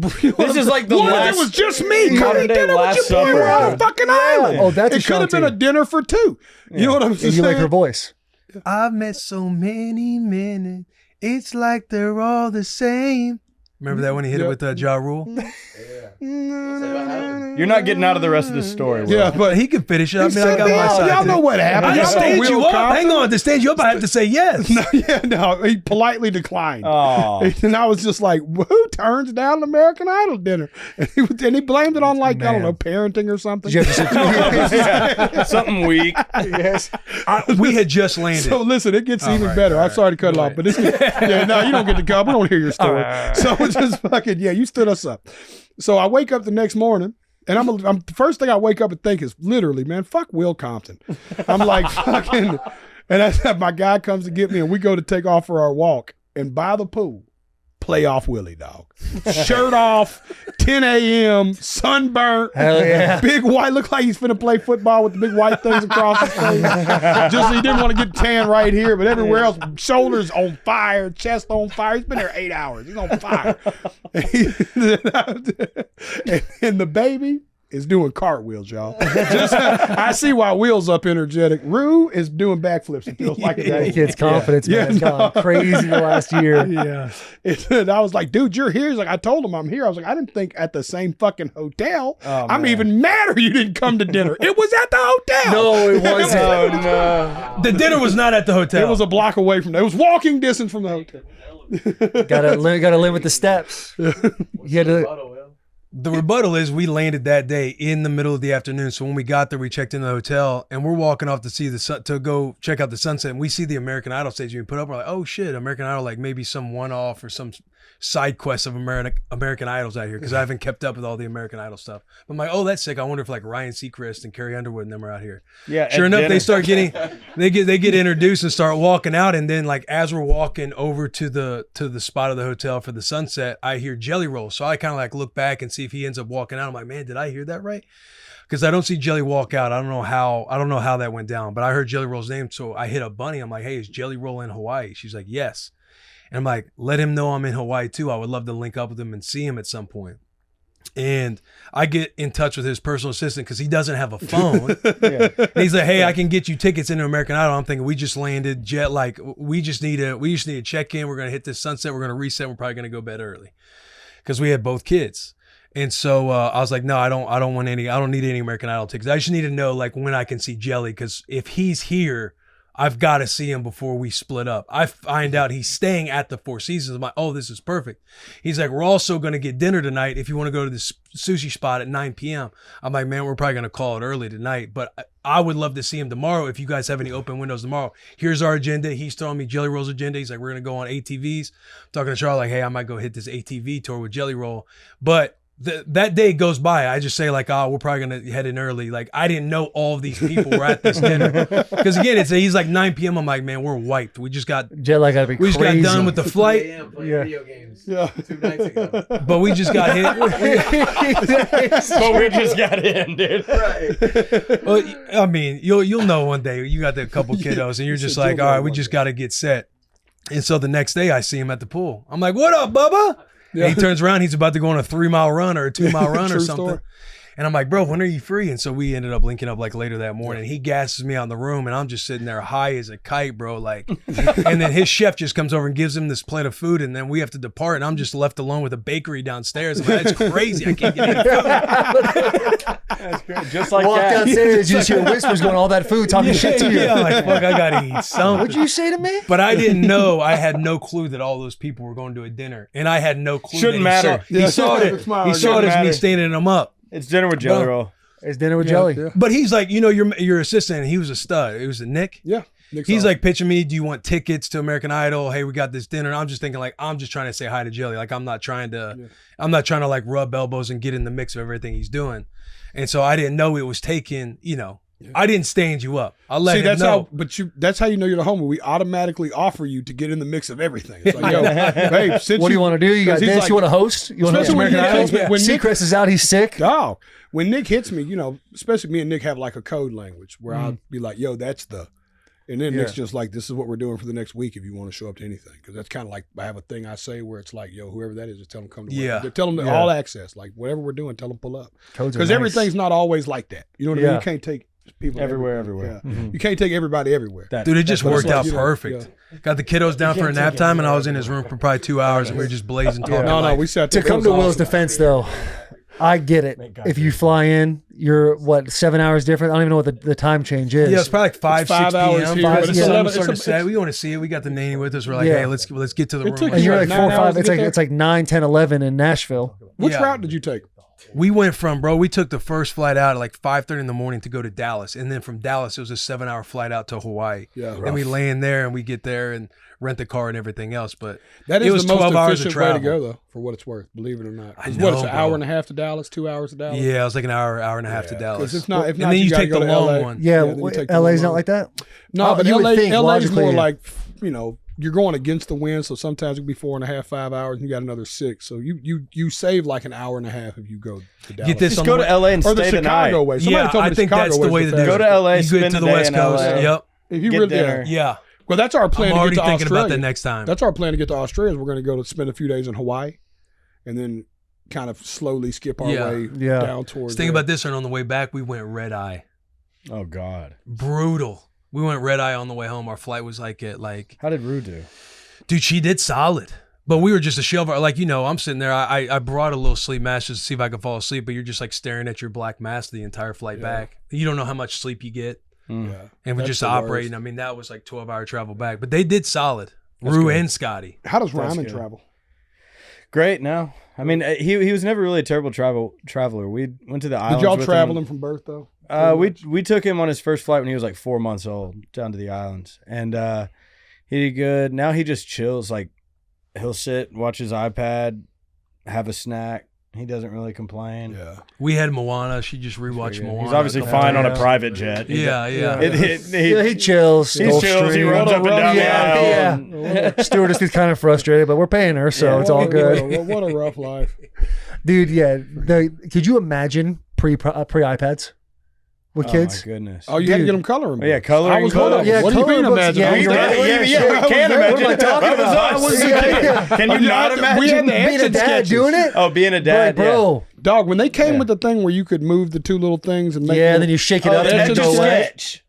that might as well Drawing have been a an penis iPad. on an etch a Yeah. sketch That was might my as well only have been goal an ever. iPad. Bro. You know what I'm saying? Etch a cock. So we went to Canada and the kids had the iPads and it was like seamless. It Yeah. was so easy. Jesus Christ, that's autism right there. Yeah. That's a special kind. That's way spectrum. Hey, there's two ends of a so spectrum. That's on one of them. Yeah. 100%. One of them. Yeah, Doug. Oh, somebody Travel redid kids. Starry Night on one? Crazy. I mean, that person was very artistic. That's what I mean. Dude, that is fucking insane. Yeah, Van Gogh. I'd be stoked when I get like a little house, I never like knew a nothing square about box Van and a triangle. Gogh. Cut his And ear off. So I didn't know who Van Gogh was. I know nothing about art. And we were on the flight from Hawaii to New York after I left you because I had to go do the SNL 50 thing. So we had like one of those, 10-hour travel days, just straight travel days. So we're just sitting on a plane cooking, right? We're just like baking. And I get high enough that somebody tells me this dude cuts his ear off. Yeah. For a girl. Yeah. No, I didn't even hear that. I just heard it was just some crazy Didn't he stuff. mail it to her too? Mm-hmm. He cut his ear off for a girl and mailed it Is to her. that why he went to the place where he drew all the stuff that ended up being the shit that really went? He died like before Starry it popped Night off. and Which is tough. Yeah. Night Oh, Over, that's whatever brutal. it was. Yeah. Yeah. No. Hold on. Yeah, Almost all of them died before it popped off. Yeah, for sure. Yeah. This For entire sure. That was him when he realized it all popped off. is in it the Gangan? Yeah. God, I love you, Ernest. Dude. Oh, You gotta be fucking kidding me. That's him. He can't believe it. Van Gogh. Lend me an ear. So, anyways, we got so high, and while we're on the way there, I'm getting so excited about this. We find out that the Starry Night painting was at the MoMA, What's the a moment? Museum of Modern Arts in Manhattan. Okay. And it was like a block away from our hotel. So the night after Saturday Night Live, they opened it up for us after hours and took us and taught us sick. about all of it. We walked through the whole MoMA. It Hey, was your really, pull in really New cool. York is crazy. Did you blow one in there? Yeah, he's got wild pull in there. Wild We hit pull. the rig. Hit the rig. Hit the rig. Yeah, we hit the rig. Yeah, they had this like immersive little deal in New Orleans one time when I was there for Van Gogh, and you like put the little headset Oh, on and that's walk cool. through it. Yeah, it was pretty dope. But just Did you get high before demons- that? No, I did not. I should have. Art's way cooler high. Art Yeah, that's is what I- crazy. The thing is, there's so many times when I'm at cool places, and most of the time I am high, but when I'm not, I'm like, should have gotten high for this. Immediate. Not that I can't enjoy it without it, but it's But it just enhancing. adds a little. Yeah. It's like turning it up just It's a like little bit. it's like you can run in grass without cleats on, but cleats definitely help, and Yeah. that's weed. So weeds. Weed is the cleats See, for my everyday cleats- life. Yeah, listen, my cleats never made me paranoid though. Listen, Sometimes I get too paranoid. Sober Jelly would be like, so this dude painted something and cut his ear off about a girl.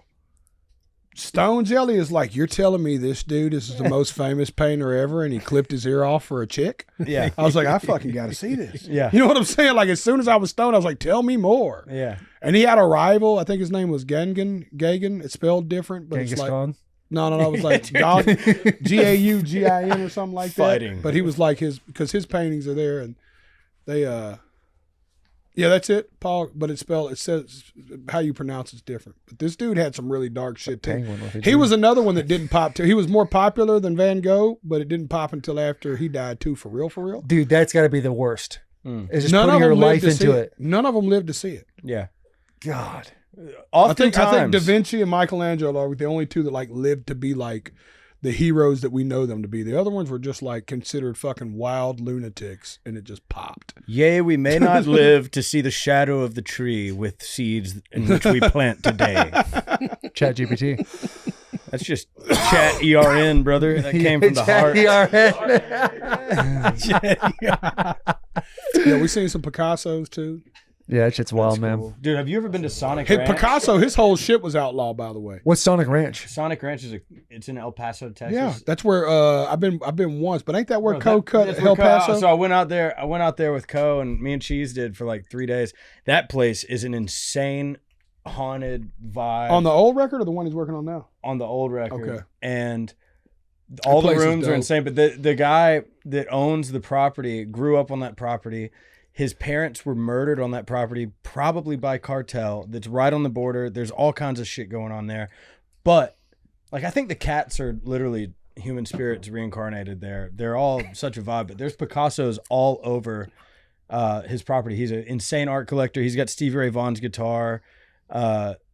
That place, the energy in there is unbelievable. It's the kind of place you go lock down and record an album. Yeah, Like it's- when if you got 2 months to work on an album, Yeah. it's the kind of place you just go camp Lock out. yourself into a place where 2 people are murdered by the Right. cartel. Yeah, Reincarnated dude. cats. With reincarnated cats, cuz. Dude, the everywhere. cats, bro. I have 2 cats. I get the cats are like a different thing, but these cats, dog, were like looking at me on some. I'm a human. Was a human. This is my area. We're cool. Like he got on my bed and would not leave. I was like, I opened the door. I was like, you have to go, and he just was kind of rolling around, trying to slap at me, which you're probably just like, oh, it's total cat behavior. but I'm like, dude, I'm gonna go to dinner. I'm gonna leave this door cracked. You have to be gone when I get back. You're talking to the cat. I just love how it's having a real conversation. You have to be gone when I get back. This is creeping me out. Yeah. And the cat was just there looking at me like that when I got back on the. That same when I got cat? back there, it wasn't that cat. It was like a dark gray cat, and he was just staring at me like, "You made it back. I didn't leave." And so, in my mind, that's reincarnation. That checks out. That checks out. That's a cat. Other cats would have just gotten up and gone. Yeah. Yeah. 2 cats. You like your cats? I love how many pictures I like they my have cats. of the There's cats all over the property. It's all the people that have died in the vicinity. That is fucking You die, wild. you turn to a cat and stay at Sonic Ranch. Get to listen to Co Wetzel music. Is it heaven? Is it hell? Depends on what you like. What's your favorite studio you've ever worked out of? The Castle was a good vibe. I'd say East Iris Cave is probably the amount of time I spent in there is more than any other studio I've spent time in. But the vibe there allowed it to be the best time. The cave at East Iris. What about you? Dude, it's probably Electric Lady in New York City, but This is way cooler than being a football player. Oh yeah. Just listen to him talk. Where's the favorite place you've recorded? Room, though, still, Yeah. always. I guess like Save Me, Son of a Sinner. I just got too much history there. What was your favorite stadium you played in? I guess Arrowhead was. Yeah, kinda that's the fun. Electric It was very Lady. loud. Yeah, what was your favorite stadium you played in? Favorite? Yeah, what was your favorite? Yeah, stadium? your favorite stadium. Because we played a couple now Yeah, too. We have opinions. Yeah, we all got a stadium under our belt. yeah. We have Which stadium again shows why opinions they now. are much cooler. Yeah, way cooler. We didn't get we've paid done nearly stadiums as as well. much. No. Loudest stadium I've ever played in was division playoffs. Ravens. No, Baltimore. not loudest. Like coolest. Like amenities, easiest walk from this back of house stuff. We got in the bus. What you mean? We just drove in, kind of got to the locker rooms like right by the bus as always. Yeah, but you don't go walk through the bowels. You don't see it. Like, who had the best amenities for a locker room? Yeah. Shit. Probably Dallas. Talks the whole Yeah, time. yeah. Yeah, Dallas probably is. We it. asked you as about an- something you actually know about. LA. Yeah, the guy fucking goes in. Fuck, I don't know, guys. What are you asking me questions He's for? like, what do you on the mean? bus, We we got played off a the game, bus was and played a loud. football Yeah, game and yeah. left. Terrible guest. As an away team, I'd say AT&T Stadium. AT&T's the best.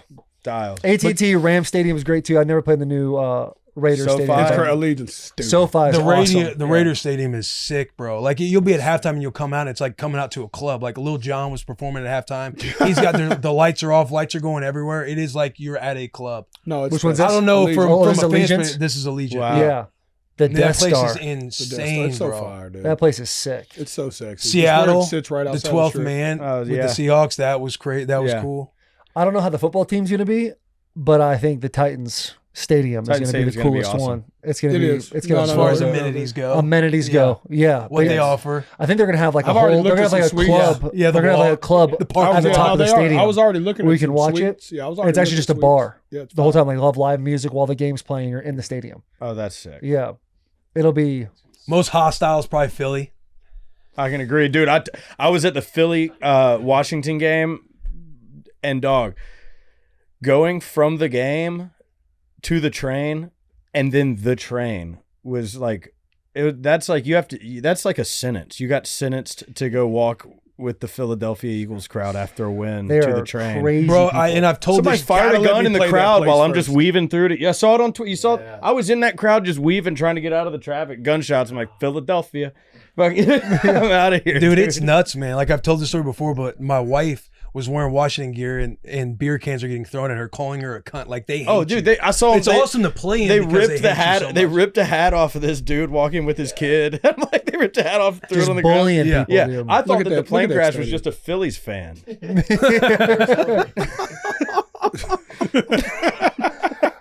Bro, I hate that I had to sit next to you during this. Sorry, everything I say falls on me. Jelly Roll's just happy to be here. Okay. Sorry, Jen. Our publicist is thumbing through a how do you fucking get out of this one book right now. And I say our publicist, she's busy. Yeah. dude, I hope they let me play this first. yeah, That's that's my gonna dream. be. My dream is that they'll let me be the first concert at the new stadium. They will.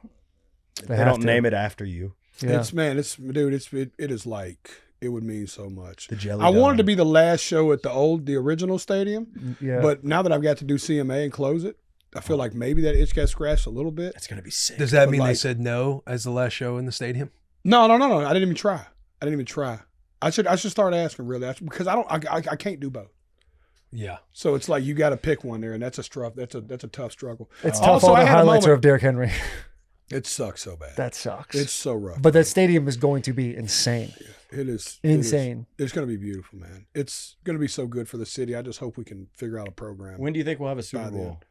Probably 29. quickly after that. Yeah. 29. 2 years, 3 years after that. I 29, don't know how far 30. in advance they do it.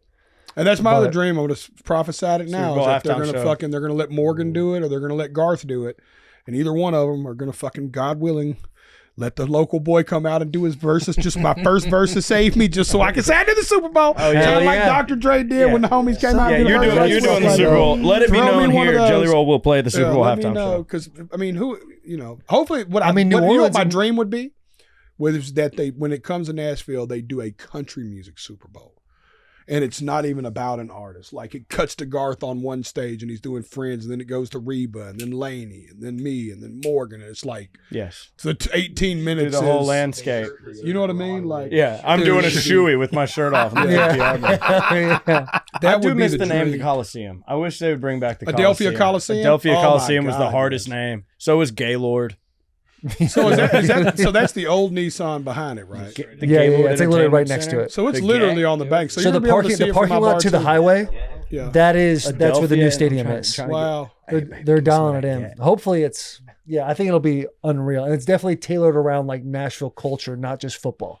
Yeah. Like they definitely have a lot of things to where people are going to want to go to the game because it's also there's events going around the game as well. Yeah. No, That's what Nashville runs into is there's so much to do in that city. Yeah. There's so much to do, live music, so much talent. Yeah. And so it's like you go on vacation in Nashville, and then you catch a game possibly. East You know Bank's what they gonna need to be do nuts. is build the stadium like the BNA airport.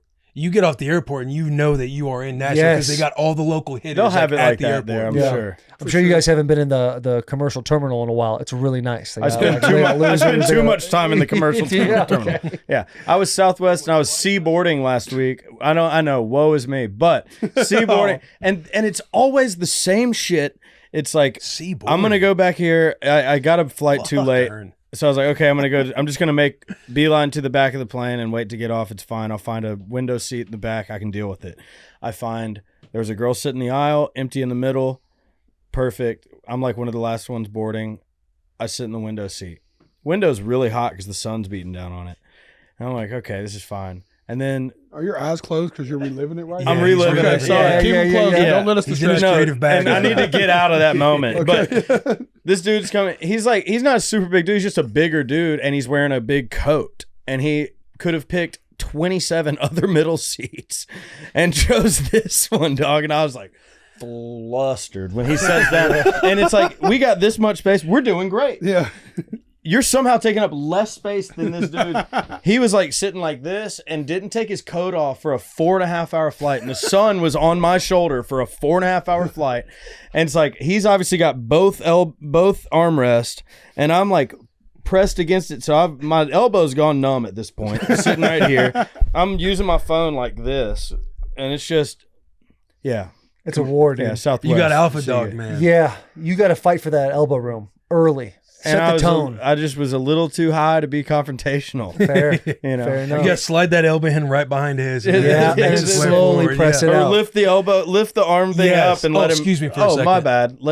Let's take this border away and see how close you want to get. Yeah, I favor that. Well, Will and I get on flights, we'll literally put all our shit in the middle and just talk real close for the entire Just until like everyone's lean over, bored, Yeah. and just be like The cough, making up stuff. a big cough, cough, a all big of it. sneeze.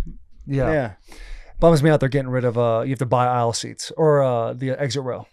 Really? Yeah. Exit row's not even all it's cracked up to be. If you are a Oh, bigger guy, watch slow yourself it down, now. for your brother. long legs, sure, Watch but for a yourself. guy If you're like me, wider? no, it's a That little slimmer thing, seat. yeah, it's a slimmer It's the seat. most, And it's got the and it hard doesn't thing. recline. You want to know a secret? And it doesn't move. You know the one that's like has no seat in front of it. Yeah, the one Everyone Adam thinks, Bobo's always on. Always and posts on. about.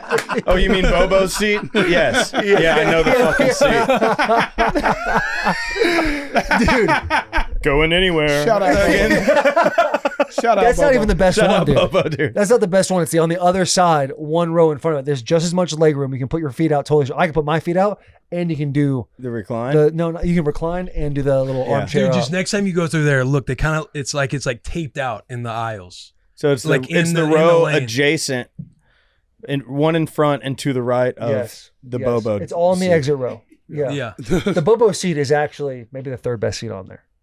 Really? Maybe, yes. What, First row's what the worst airline row. is this? Southwest. Oh, dude, First see, row, I I like the You've never first flown row, bro. Southwest, have No, you? dog. As a fat person, I've avoided it like the plague. I don't get to pick my seat or the person next to me unless I had a crew in there and their seats. Dude, no, sir. I'm scared of this. Here's what you need to do. When you lose all the weight you finally lost, Take you a as a Southwest medal, flight. you need to go just so you don't have to ask for the extender or nothing. Sit wherever, just dude. go on a flight. You would be the perfect Jelly, person these to are sit all by on a things, Southwest trust me, plane. dog. You're gonna do all you the get things. two, I get I'm one. Let's call it a day. 130 pounds away Yeah, from he'd doing benefit some on shit that you have Southwest. no He'd sit clue. there and be like, oh, I don't want to sit Jelly, next to we Jelly. should fly together Southwest. You get two, I get one. It's Yeah, just that's us. It's it. like first class. I'll- It's, Yeah. it's Hey, and the perfect. first My row wife is is nice. a Southwestern, Yeah. dude. The first row's nice. No, it's not. The first row is nice. First row's It's nice. the first one off the Slimmer. plane. First row's nice Slimmer if you're doing a seats. shorter flight. If you're doing a shorter flight, And you're you getting can off put the your plane feet so and you fast. can put Okay. your feet on the wall. Yeah. yeah. So you don't have to Okay. worry about nobody in front of you. See, I got that knee, so if it's any longer than like an hour and a half, I gotta go exit. Yeah. I gotta go exit row. Otherwise, that knee gets a little too stiff. So, anyways, how's private air travel everywhere you go? Incredible. I know, He's the best. Do you have your I own know plane because yet? I got to hitch rides with you the whole tour. Hey, Do you have your own plane now? Not yet. That's an He almost. said, He said, did you get a plane, dog? He bought a plane. hey, let's get a round of applause until I get a plane. I need to take that shit from LA to St. Louis on Friday. I am not at liberty to say. You do just be giving out flights to your like Oprah Winfrey with the flights. Like, oh, hey, how you getting home? Southwest, come with me. All right, yeah, 100%. Perfect. Bro, Jelly at the UFC fight, we're like, hey, he's like, hey, how you flying home? I'm like, oh, Southwest 6 a.m. He's like, oh, just hitch a ride with me back. I was like, oh, you don't have enough room? He's like, we'll figure it out. We get on the plane. It's him and his nutritionist, and the plane is twice the size of this bus. Oh, yeah. Like the cabin is massive. Yeah, oh, yeah. No, you want a sandwich? The flight attendant walks in. She goes, "You want a sandwich?" I was like, "I love a sandwich." She Y'all like can walks. She's use gone for this, 15 but minutes. don't flip it. She had to go to the kitchen. She had to go to the kitchen and cook the damn thing. He had that thing hooked up, man. I was like, "Damn, this is nice." It's man, it's been It's cool. the best, dude. It's the best. It was a game changer. You know what happened was, I was joking with Keith Urban about this. He was giving me some advice. Keith Urban's such a good mentor. Not even close. Him, Keith Urban, Kid Rock, and Eric Church have been the most giving of real advice to me. Like literally, like good mentorship. And Keith said, "Look, man, a travel day is not an off day." And I said, "Keith, you think I get travel days right now?" I was like, "We work, like we landed." Talking about, how he's like, "Oh, we went to go see the sunset and rested because we flew all day." I flew the same flight, landed, and had to do a 6-hour shoot. You know what I mean? Like that's how tight the schedule is for me. Like I don't fly private this much because I don't want to. One, I shouldn't have to justify it, but I will. I don't fly private You don't this gotta much justify because shit. it's like, but I do it because we don't have a choice. Like there's no way I'm getting from Hawaii to New York and then doing a song that night in New York when I worked the night before in Hawaii without getting on a jet. Impossible. It's crazy. Yeah. My Logistically, it's impossible. Hawaii vacation itinerary took a shot right there. But He's like, we don't get to go see the sunset. I'm working. Well, I'm on vacation. Yeah. and he caught a stray. Sorry, but still, Yeah. Go see you're the fucking sunset. lazy, Still Will. caught a stray. Still caught a stray. People going No, out but I gotta enjoying be their honest, lives. it's changed my life, dude, for sure. It's so much cooler. Dude. We still fly commercial probably 3 times. Like when we don't have to fly private, we'll fly commercial. But what a pain in the ass it is to have Oh, to man. fly private, dude. Yeah. Once you've had it, it's so Most hard. And so Unrelatable once you get on a conversation private ever. flight, you're like, this. I see what all the fuss is about for people trying to make Just the money. day for Nebraska and Michigan when we got to hit that. But Oh the Taylor, my but the God. Taylor Do thing that was every actually time. one of those. Me and Taylor are hanging out at the fight. We're fucking, it's the boys, so we're fucking. Could have been we're me. hanging, right? Yeah, you should have. Yeah, I know. Why don't you invited come? him. He was at Charlie Hansom's wedding. Charlie Hanson's, dude. My chef was the +1 because Ernest couldn't come. I was like, Oh, no Ernest, I shit. got the coolest thing set up for I us. watched dog. We are gonna the go." fight from the wedding. Saw you. Everything. And I I was told him, like, I was like, bro, I'm telling you, Congrats, bro, though. I was like, between Amber, Dana, and Hunter, we're gonna have the best seats on earth, dude. I was like, we gotta go. Like, trust me, this is gonna be fire. Like, we're gonna land, we're gonna go eat, we're gonna go see the fight, we're gonna come right back home. And Ernest is like, fuck yeah, I'm in. And then he hit back. He's like, fuck, it's Charlie Hansom's wedding and I'm in the wedding. So the chef came. So we're leaving. I'm looking at Taylor. I'm like, I said, when are you going home? He's like, tomorrow. I was like, what time's your flight? And he was like, if he'd have been like 2, I'd have been like, oh, maybe him and Taylor are trying to like, wrestle around the night and sleep in and go see the fucking Empire State Building. I was going to try to wrestle no matter what, but yeah. You feel me? I'm like, I don't know. Yeah. And then he's like, but he said, yeah, it's like 8 a.m. I was like, Bubba, it's midnight. You might as well just get on the plane with me, dog. You know what I'm saying? I was like, it was awesome. It was actually fucking chaos for me and JP because we were like 4 blocks away our hotel. So we went and ran, got our suitcases and ran back. And then I'm like, dude, there's no way. Because you said we had to get there by like 12:30 something like that. The plane's like a bus. Right. You know that. It turns into a pumpkin after 12 hours. Right. Because the pilots have like these rules and regulations. So we were cutting it. Dude, I thought there was no way we were going to make it. And we had all of NYPD giving us a ride to the fucking airport. Dude. It was insane. I want to talk about some of these escorts I've been in, dog. Crazy. We've never even got to hash this out because we've just been in the escort and then we had to go work. That is some of the most intense driving scenarios I've ever found myself in. We're like, in a police escort. There's a cop in front of us, 2 cops behind us. And me and Jelly Roll are passing a joint around. Somebody's ripping a dab rig in the back. Jelly Roll loves to wait till right here to stop. And I thought, but the first 2 times I was in the car, I was like, oh, he doesn't give a fuck. He's just going to rear end a cop. We'll get in the second SUV. The cops will have to figure it out. We'll be on our way. Right. I never thought we're going to jail. I was just like, oh, we're definitely going to have some sort of bang in with the cop. There'll be some sort of bill after Eventually, I realized that, oh, he just knows how to whip. Like that's. I was like, bro, he's been whipping. He's going to be fine. He's not worried about it. I think he probably likes it. I'm about shitting my pants. And I'm over here. It's like, there's obviously not a break on the floorboard, but I'm like this while I'm still.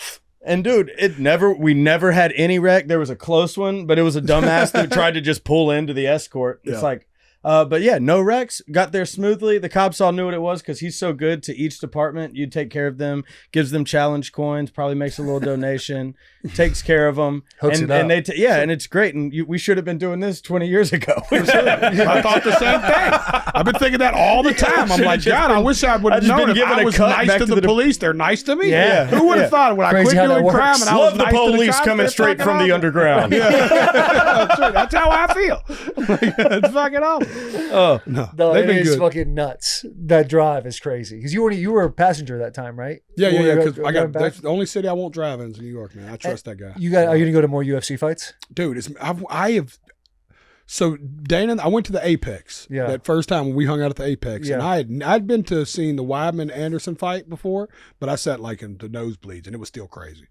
But when we were in the Apex and you could hear, it's so quiet in there. You could hear flesh on flesh. Flesh on flesh. Like when that dude would hit a spinning kick, you would hear the thud going into the liver. The heel. It was by the 3rd round, you hear them dudes audibly like crazy breathing. And I was like, this is nuts. So then we went to the other one.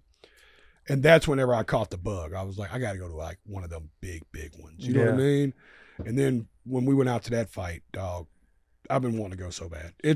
There is no greater live sporting event than if you're sitting in there like that close when John Jones kicked Stipe in the liver. That's insane. That sound shot through that arena like a shotgun. And then the pop, the explosion, just you're so close to it. Also, you forget like John Jones not only being the greatest of all time. I don't know I wonder how you feel about this because you're such a big man, but like, dog, I've seen John standing right in front of me. He's big, dude. And you're like, that dude is a scary motherfucker, dog. Because he's so humble and quiet and smiles in all his interviews, like he's big, and you watch him hurt people, so you know he can hurt people. Yeah, kind of a soft voice. But it's still different than when you're standing right from here to JP from him, and you're like, what in the fuck? Oh, he's a weapon of mass destruction. Yes. Yeah. Okay. Dog, it's one thing to be Taylor Lewan size if Taylor Lewan did nothing his whole life but lift weights and fight. Yeah. Well, you know what I'm saying? Yeah, it's crazy. He is a fucking... He's like, arguably. But... Would you ever box? No, dude. No. Did you ever get any good fights? Yeah, when I was younger, I would get in some scraps, but I haven't... My last time I ever intentionally fought somebody was 2014, my first like 3 weeks here in Nashville. And since then it's Tin been Roof?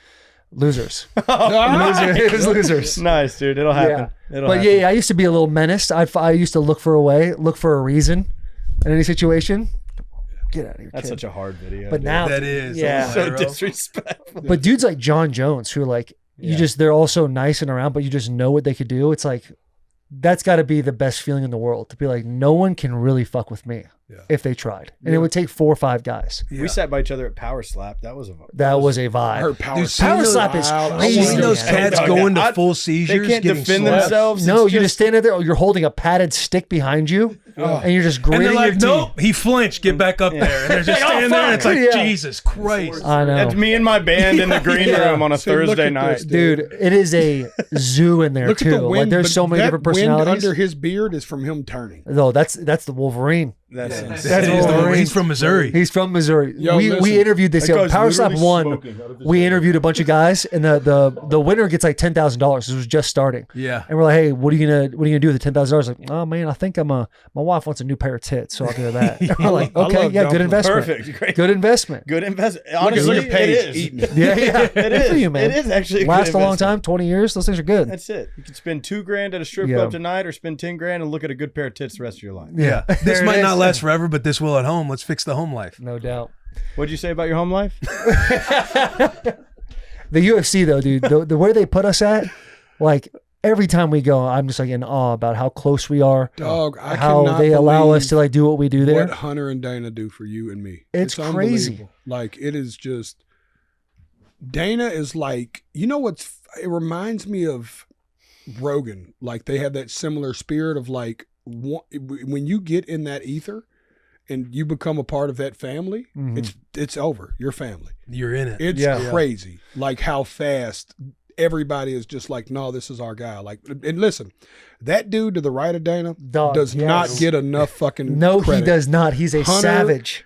Is the motherfucking man, dude. Hunter is one of the best dudes his business, but his spirit, dude. He came to see my show in Vegas. He came in and hung out the whole night. Like just one of the dudes, man. He is one of the sweetest dudes, man. Hunter, Dana, I know y'all might not see this clip, but we want you to know on behalf of the boys and Jelly Roll, thank you. Yeah. 1,000 thank yous is not enough. Literally. Amber, thank you. And I love y'all from a distance. Like I remember when Taylor was talking about you went to what was it, McGregor Diaz, right? Yeah, You went back to one in of like those fights? 16. I Yeah. just remember like I never really had a bucket list, but a bucket list thing was like being at a UFC fight in Vegas and knowing these seats that they hook you up with, bro, and you just walk out the tunnel and they go and sit you like right there and you're kind of just looking over like, Yeah. yo, how in the fuck did we get And you know what here? else is Dude, crazy? every UFC fight I've been to, I have been in the front of front rows before it gets to like the media desk where Dana Yeah. and like Trump sit. Yeah. And so I'm like as close as possible. The only time I haven't was when it was like Trump just got elected and it was Tulsi Gabbard and the whole squad. And we were like, well, we just sat one behind. Yeah. But every time I sit there, I'm like, The There's- entire cabinet was in front of you. yeah, the entire dude, presidential literally, cabinet. if there was a time to just do something nasty to America, that would be it. You know what Like, was crazy? it was I didn't realize crazy. this. That's why J.D. Vance wasn't there.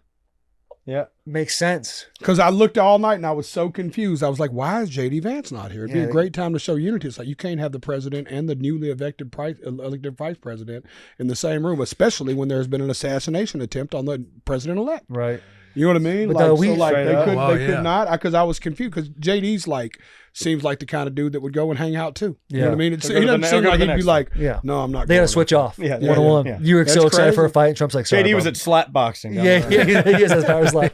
Speaking of slap, I love Dumpling. He was like us watching Who? from afar. I'm a fan Back. of Fuck, I Dumpling. wish I was there. Who's that? Who's that one? Dumpling, one of the heavyweights. He just did Hawaiian. They just had Is their he- second fight. Is that the Russian cat? Yeah, Cat. Well, he's got a big beard. He's got a beard, I've never yeah. heard him talk. I don't know if he's Russian or white trash, Yeah. but it all reeks similar to me. Dude, He's not Russian anywhere. the UFC, just to finish my thought on the UFC thing, it's just crazy that there's probably that's a so many power people slap that guy. should be sitting in those seats. Yeah, we get to sit there. Yeah, And so it's many just people. nuts. You look to your right. That one time we were there, and it's like Mark Wahlberg's to our right. Mark Wahlberg dabs me up now. He's like, "Hey, good to see you." I'm like, "Thinking, when we what walked, the fuck are when we he- doing?" we walked in the hotel, and he's like, "Hey, I love what you're doing." Yeah, Yeah. and you're There's like, no way that dude's a Came. Russian. Is that dude a Russian? No, but I've seen the cat. That's- What I that's love about the the power dumb slap dude. is after all these fights, like guys get knocked out or whatever. There's always this big gambling party at the Fountain Blue High Roller, and they're just rolling Oh around my there, God. swollen faces and everything. Yeah, look at him. That's Dumpling. that dude is You see a- why I Oh my like God. him? Doesn't that look like my kind That's of guy? that's the Russian bear. That no? looks like a Roman sculpture. Yeah, that looks like the dude I'd be a fan of. You know what I'm saying? Go double and go. Michelangelo. Those cats are different, man. Different. It's blown up. But yeah, dude, UFC is awesome. No, UFC's the best, Whoa, man. whoa, I'll whoa. go to the anytime biceps. y'all want to go. Are those fake biceps? I mean, Hold on. I saw a have glimpse. It seems like it's an obvious yes. That's what I mean. I just want to talk about this. Synthol muscle, man. Oh my Oh. God. Nothing. Nothing. dude. Nothing. Like hitting him with a beach ball. Yeah, that's dumpling too. This He knew it was motherfucker, over. he's about to kill this little neck. God, that is hilarious. Look at this motherfucker. Oh my goodness. True classic t-shirt. That's what that is right there. That's how it makes you look. That's That's a that's funny video. So look, it looks like dumpling is Russian. Yeah, looks like he's Dumpling Russian. Russians. Well, you guys were talking about the studios. What makes a studio great? Is it the sound in it, or is it the story? Like when you're talking about this haunted place in El Paso. Vibe. It just showed the clip of him getting killed. It could be a super nice, high tech, brand new studio, not have the vibe. Yeah. It could be an old, ranky, smells like cigarette smoke and be the best vibe. Yeah. Jim Henson in L.A. Love that place. Yeah. So much history there. Sometimes history too. Like, you know what else I love about Abbey studios? Even when they're like old. Like, I love that when you go into older studios that have that old original wood they put Yes. in there. Keep It's that. got that, like, never lose that feeling of that old studio wood, man. It's Jim Henson, though, dude, it's awesome. So Keith Urban bought the Legendary. tracking room. Dude, John Mayer just bought this. I don't know if that's public or not, but John Mayer just saved this place from getting bought Good. out. Yeah, he was like, he wanted to keep it how it was. Like, just the musician in him was like, refused to let him corporatize it and turn it into something it wasn't. That's where We Are the World was cut. We are the world. That's right. We are the children. That's right. They were right there Yeah, where it was we're right there facing now. what we're facing. Yep. The tracking room in Nashville, Keith Urban just bought, and it is exactly how it's been for 30, 40 years. All these massive records have been cut in there.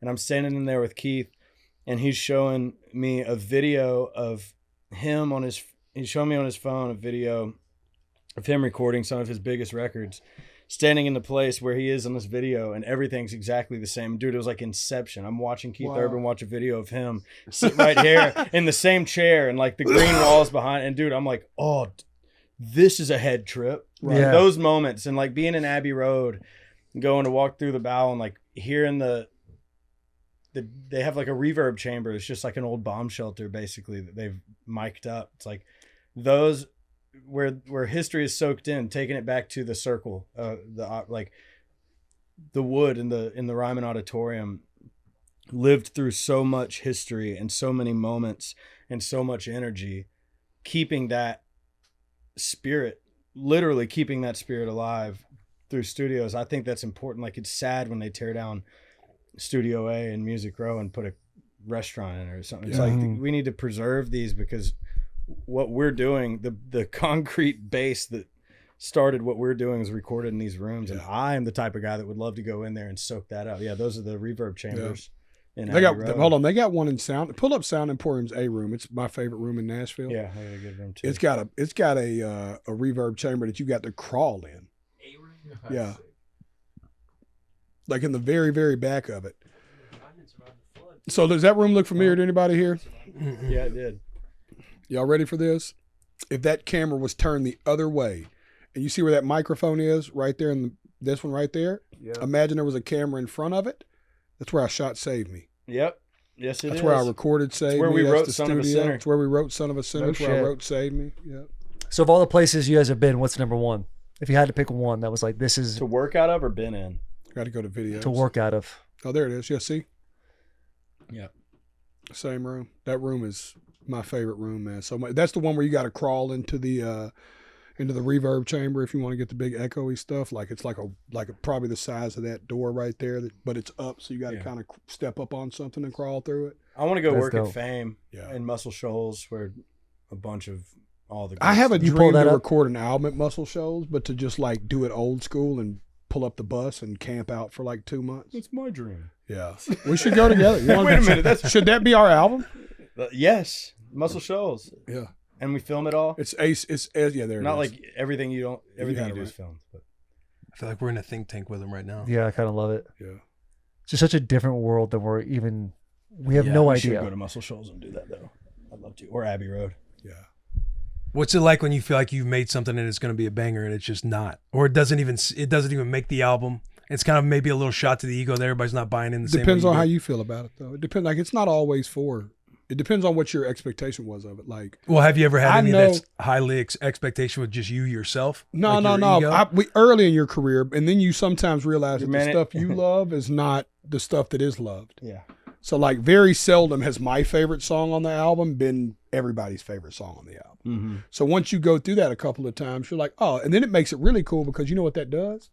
You still have some selfishness in your songwriting, Mhm. which is important, I think. Like, I know that I'm writing for a group of people. I know that I'm trying to speak on behalf of us and I'm trying to tell our story to critical mass and pop culture. But then sometimes I like that I still am selfish enough to just write a song for me. Mm-hmm. You know what I mean? Like, I think it's important as a songwriter. I don't know if me and Ernest have never even talked about this. No, I but, mean, you're speaking. like, you know what I mean? Like, every now and then I need to write. There are songs that I have that I've wrote that were literally for me. Like, I needed to exercise something in that song. And maybe I shared a little too much, or maybe I said a name even, but it's like, I needed to get it out of me personally. Therapy. That it's like, I needed, sometimes. So, yeah, if I'm okay with it now, Will, if I know that it's for me. Mhm. Like, I just accept, like, I like this song. So if it doesn't go, that's cool. I get it, but I like it. You know what I mean? Yeah. Yeah. There's there would be the first and only moment that's happened to me was early on. Was I thought I was gonna have somebody's next single. They announced it to a room of people. It was gonna be the next single, so that would have been like a big first radio single for me as a songwriter. It ended up not being that, and it was like that moment. Your expectations, you just got to manage them and know that going in. Yeah. But like in the case of Morgan, big song, we've written a ton of big songs that aren't big songs. You just can't pick and choose what's going to pop off. Only thing we can control, which we can't even help but do, is just write more songs. Yeah. 100%. Mhm. Yeah. Or I will say this. I've had singles slip through that I was like, oh, damn, I wish that would have been the single. Hmm. That Really? happens all the time. Hmm. Like whenever, similar to him, like whenever like you think you write a song and it's going to be somebody's single, there comes a point where you have enough singles or enough things going on that you're like, oh, damn, I missed that. It's not like you're mad about it, but you're just like, damn. Like Post right now, I'm praying they pick Losers for his next single. Me too. That's you feel me? We're That's both praying he picks. Yeah, right. But it's like there's a chance they won't. It's a label thing. We're not in charge of that. Right. You know what Yeah. I mean? But it's like we're over here like, oh, it's showing that it should be Losers. If y'all are saying what we're saying, it should be Is it? Losers. Dog, I mean that thing's streaming, dog. It's like almost 100 million on Spotify. It's like sick. rolling. Let's go. So it's that's the thing, like that's like Kane, me and Kane's record Haunted. I don't know what the next single on his album is. Because I'm on his album, I'm like, I'll give you one where it happened in real time. I've never told this story, but it's a cool story to tell. Me and Cody Johnson, who's one of my best friends in country music. I love Cody Johnson. That cowboy is one of the most authentic, real dudes, love you kind of dudes. I mean, he is the most Christ-like dude I met in the business. He is awesome. And we got to do a record together on his album. That's how much I love Cody Johnson. And I thought there's no way this isn't going to be his next single after The Painter. Like, as hot as he is, as hot as I am, as hot as this song is, like the meaning of it. And then his album comes out. And I hear a song called Dirt Cheap. No. And I called Gotta him. just take your hat off to that one. I called him and said, well, Bubba, one, congratulations on what's going to be an award-winning album, which it did go on to win the CMA Album of the Year. I said, because this album is unbelievable. I said, but me and your dream of having a single together just died. Yeah. He's like, why you say that? I was like, Dirt Cheap might be the best song I've ever heard. Yeah. You know what I Oh, no mean? shit. I was like, It's literally. so good. And of course, it went on to be one of the biggest songs of his career. You know what I mean? It's like, The hug you gave him when he won too. Was it, I told you so, asshole. Yeah, it was a motherfucker because Cody's so humble. He's like, dude, I'm not going to win this thing. He's backstage like mixing a cocktail or something, like not a chance. And I'm like, Bubba, this is your year. Like, you're fixing to take this thing. I'm telling him that during the commercial break before they call it. So as soon as they announced it, I ran over to him and looked like a little kid. Like, he was standing there hugging his wife, and I'm just standing there jumping around, waiting. As soon as he gets through hugging his wife, I'm like, me, now hug me, Cody. Because I was so like, I whispered, that's what I whispered to Joe. I was like, I fucking told you so, motherfucker. It's like, I told you. He's like, dude, whatever. Then he went up there and Ric Flair wooed. Woo! Woo! That's dope, man. But that stuff happens all the time behind the scenes. You know what I mean? Like right now, I hope Kane's next single is Haunted. yeah. It's obviously what I want. I'm on it. You know what I'm saying? I think it's a Yeah. great song. You know what I mean? But he might have another song that's trending better or doing better, and that's just part of it too. And I want what's best for Kane too. Mhm. Like I wanted what's best for Cody. You know what I mean? And what was best for Cody at the time was dirt cheap. There's 500 big songs getting written today. Yeah. And probably only 2 or 3 of them will pop off. Maybe. Yeah. I mean, you got to think maybe 2 or 3 that are written this week. Yeah, will pop off. Will be somebody's kind of maybe career moment for them a little bit. Or we talked about this when we were in 30A about like you picking and choosing what type of music to keep for you. And they go, but when we're at Grand Ole Opry and I'm reading you like 11 number ones and one for yourself, like how, like, is it a level of selflessness or is it a level of being like, this is not how I want my brand to look? Self-aware, not selflessness, self-aware. Yeah. Like for the first 6 or 7 years of I was in the service industry of writing songs, and that was being selfless, but also hadn't really discovered exactly what I want to say and how I want to sound. So the moments that did feel like me, I kept along the way. And my real goal was stacking a catalog of songwriting credits and saying yes to rooms and getting in there and, building that up as big as possible.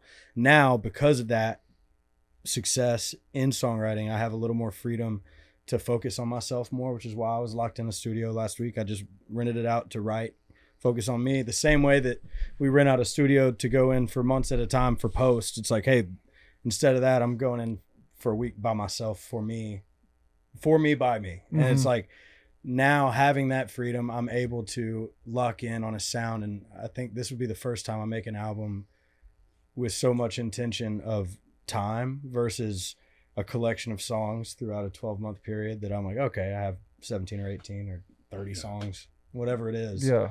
Now it's like, okay, this is the allotted time I'm going to give myself to go in and make an album. I was saying this about Eric Church the other day whenever I got to do the conversation with him. Was early in Eric's career, before he dropped Sinners Like Me, he had a song called Guys Like Me.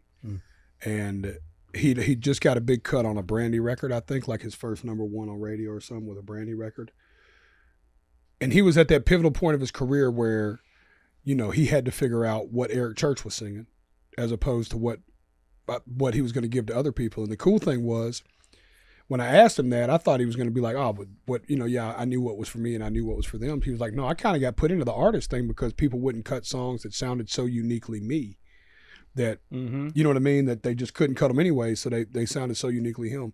What I think makes Ernest one of the greatest songwriters of our generation and artist is that he knows the difference between what he should be the vessel for and what he shouldn't be the vessel for.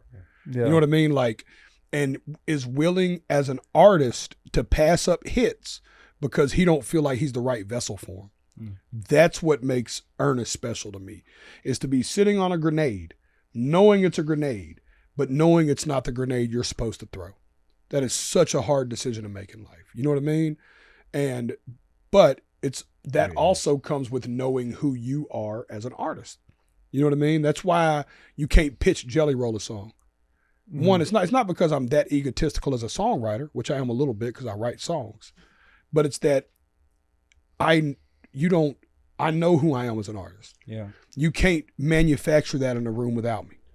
You know what I mean? That's hard. Like, I'm that specifically me. I'm that particular about what I'm willing to sing, me personally. And I've had to pass hits. I've had hits in a room that I wrote on, or hits that I wasn't in a room, but my boy was in the room, was like, yo, you need to hear this song, that went on to be a hit for somebody else.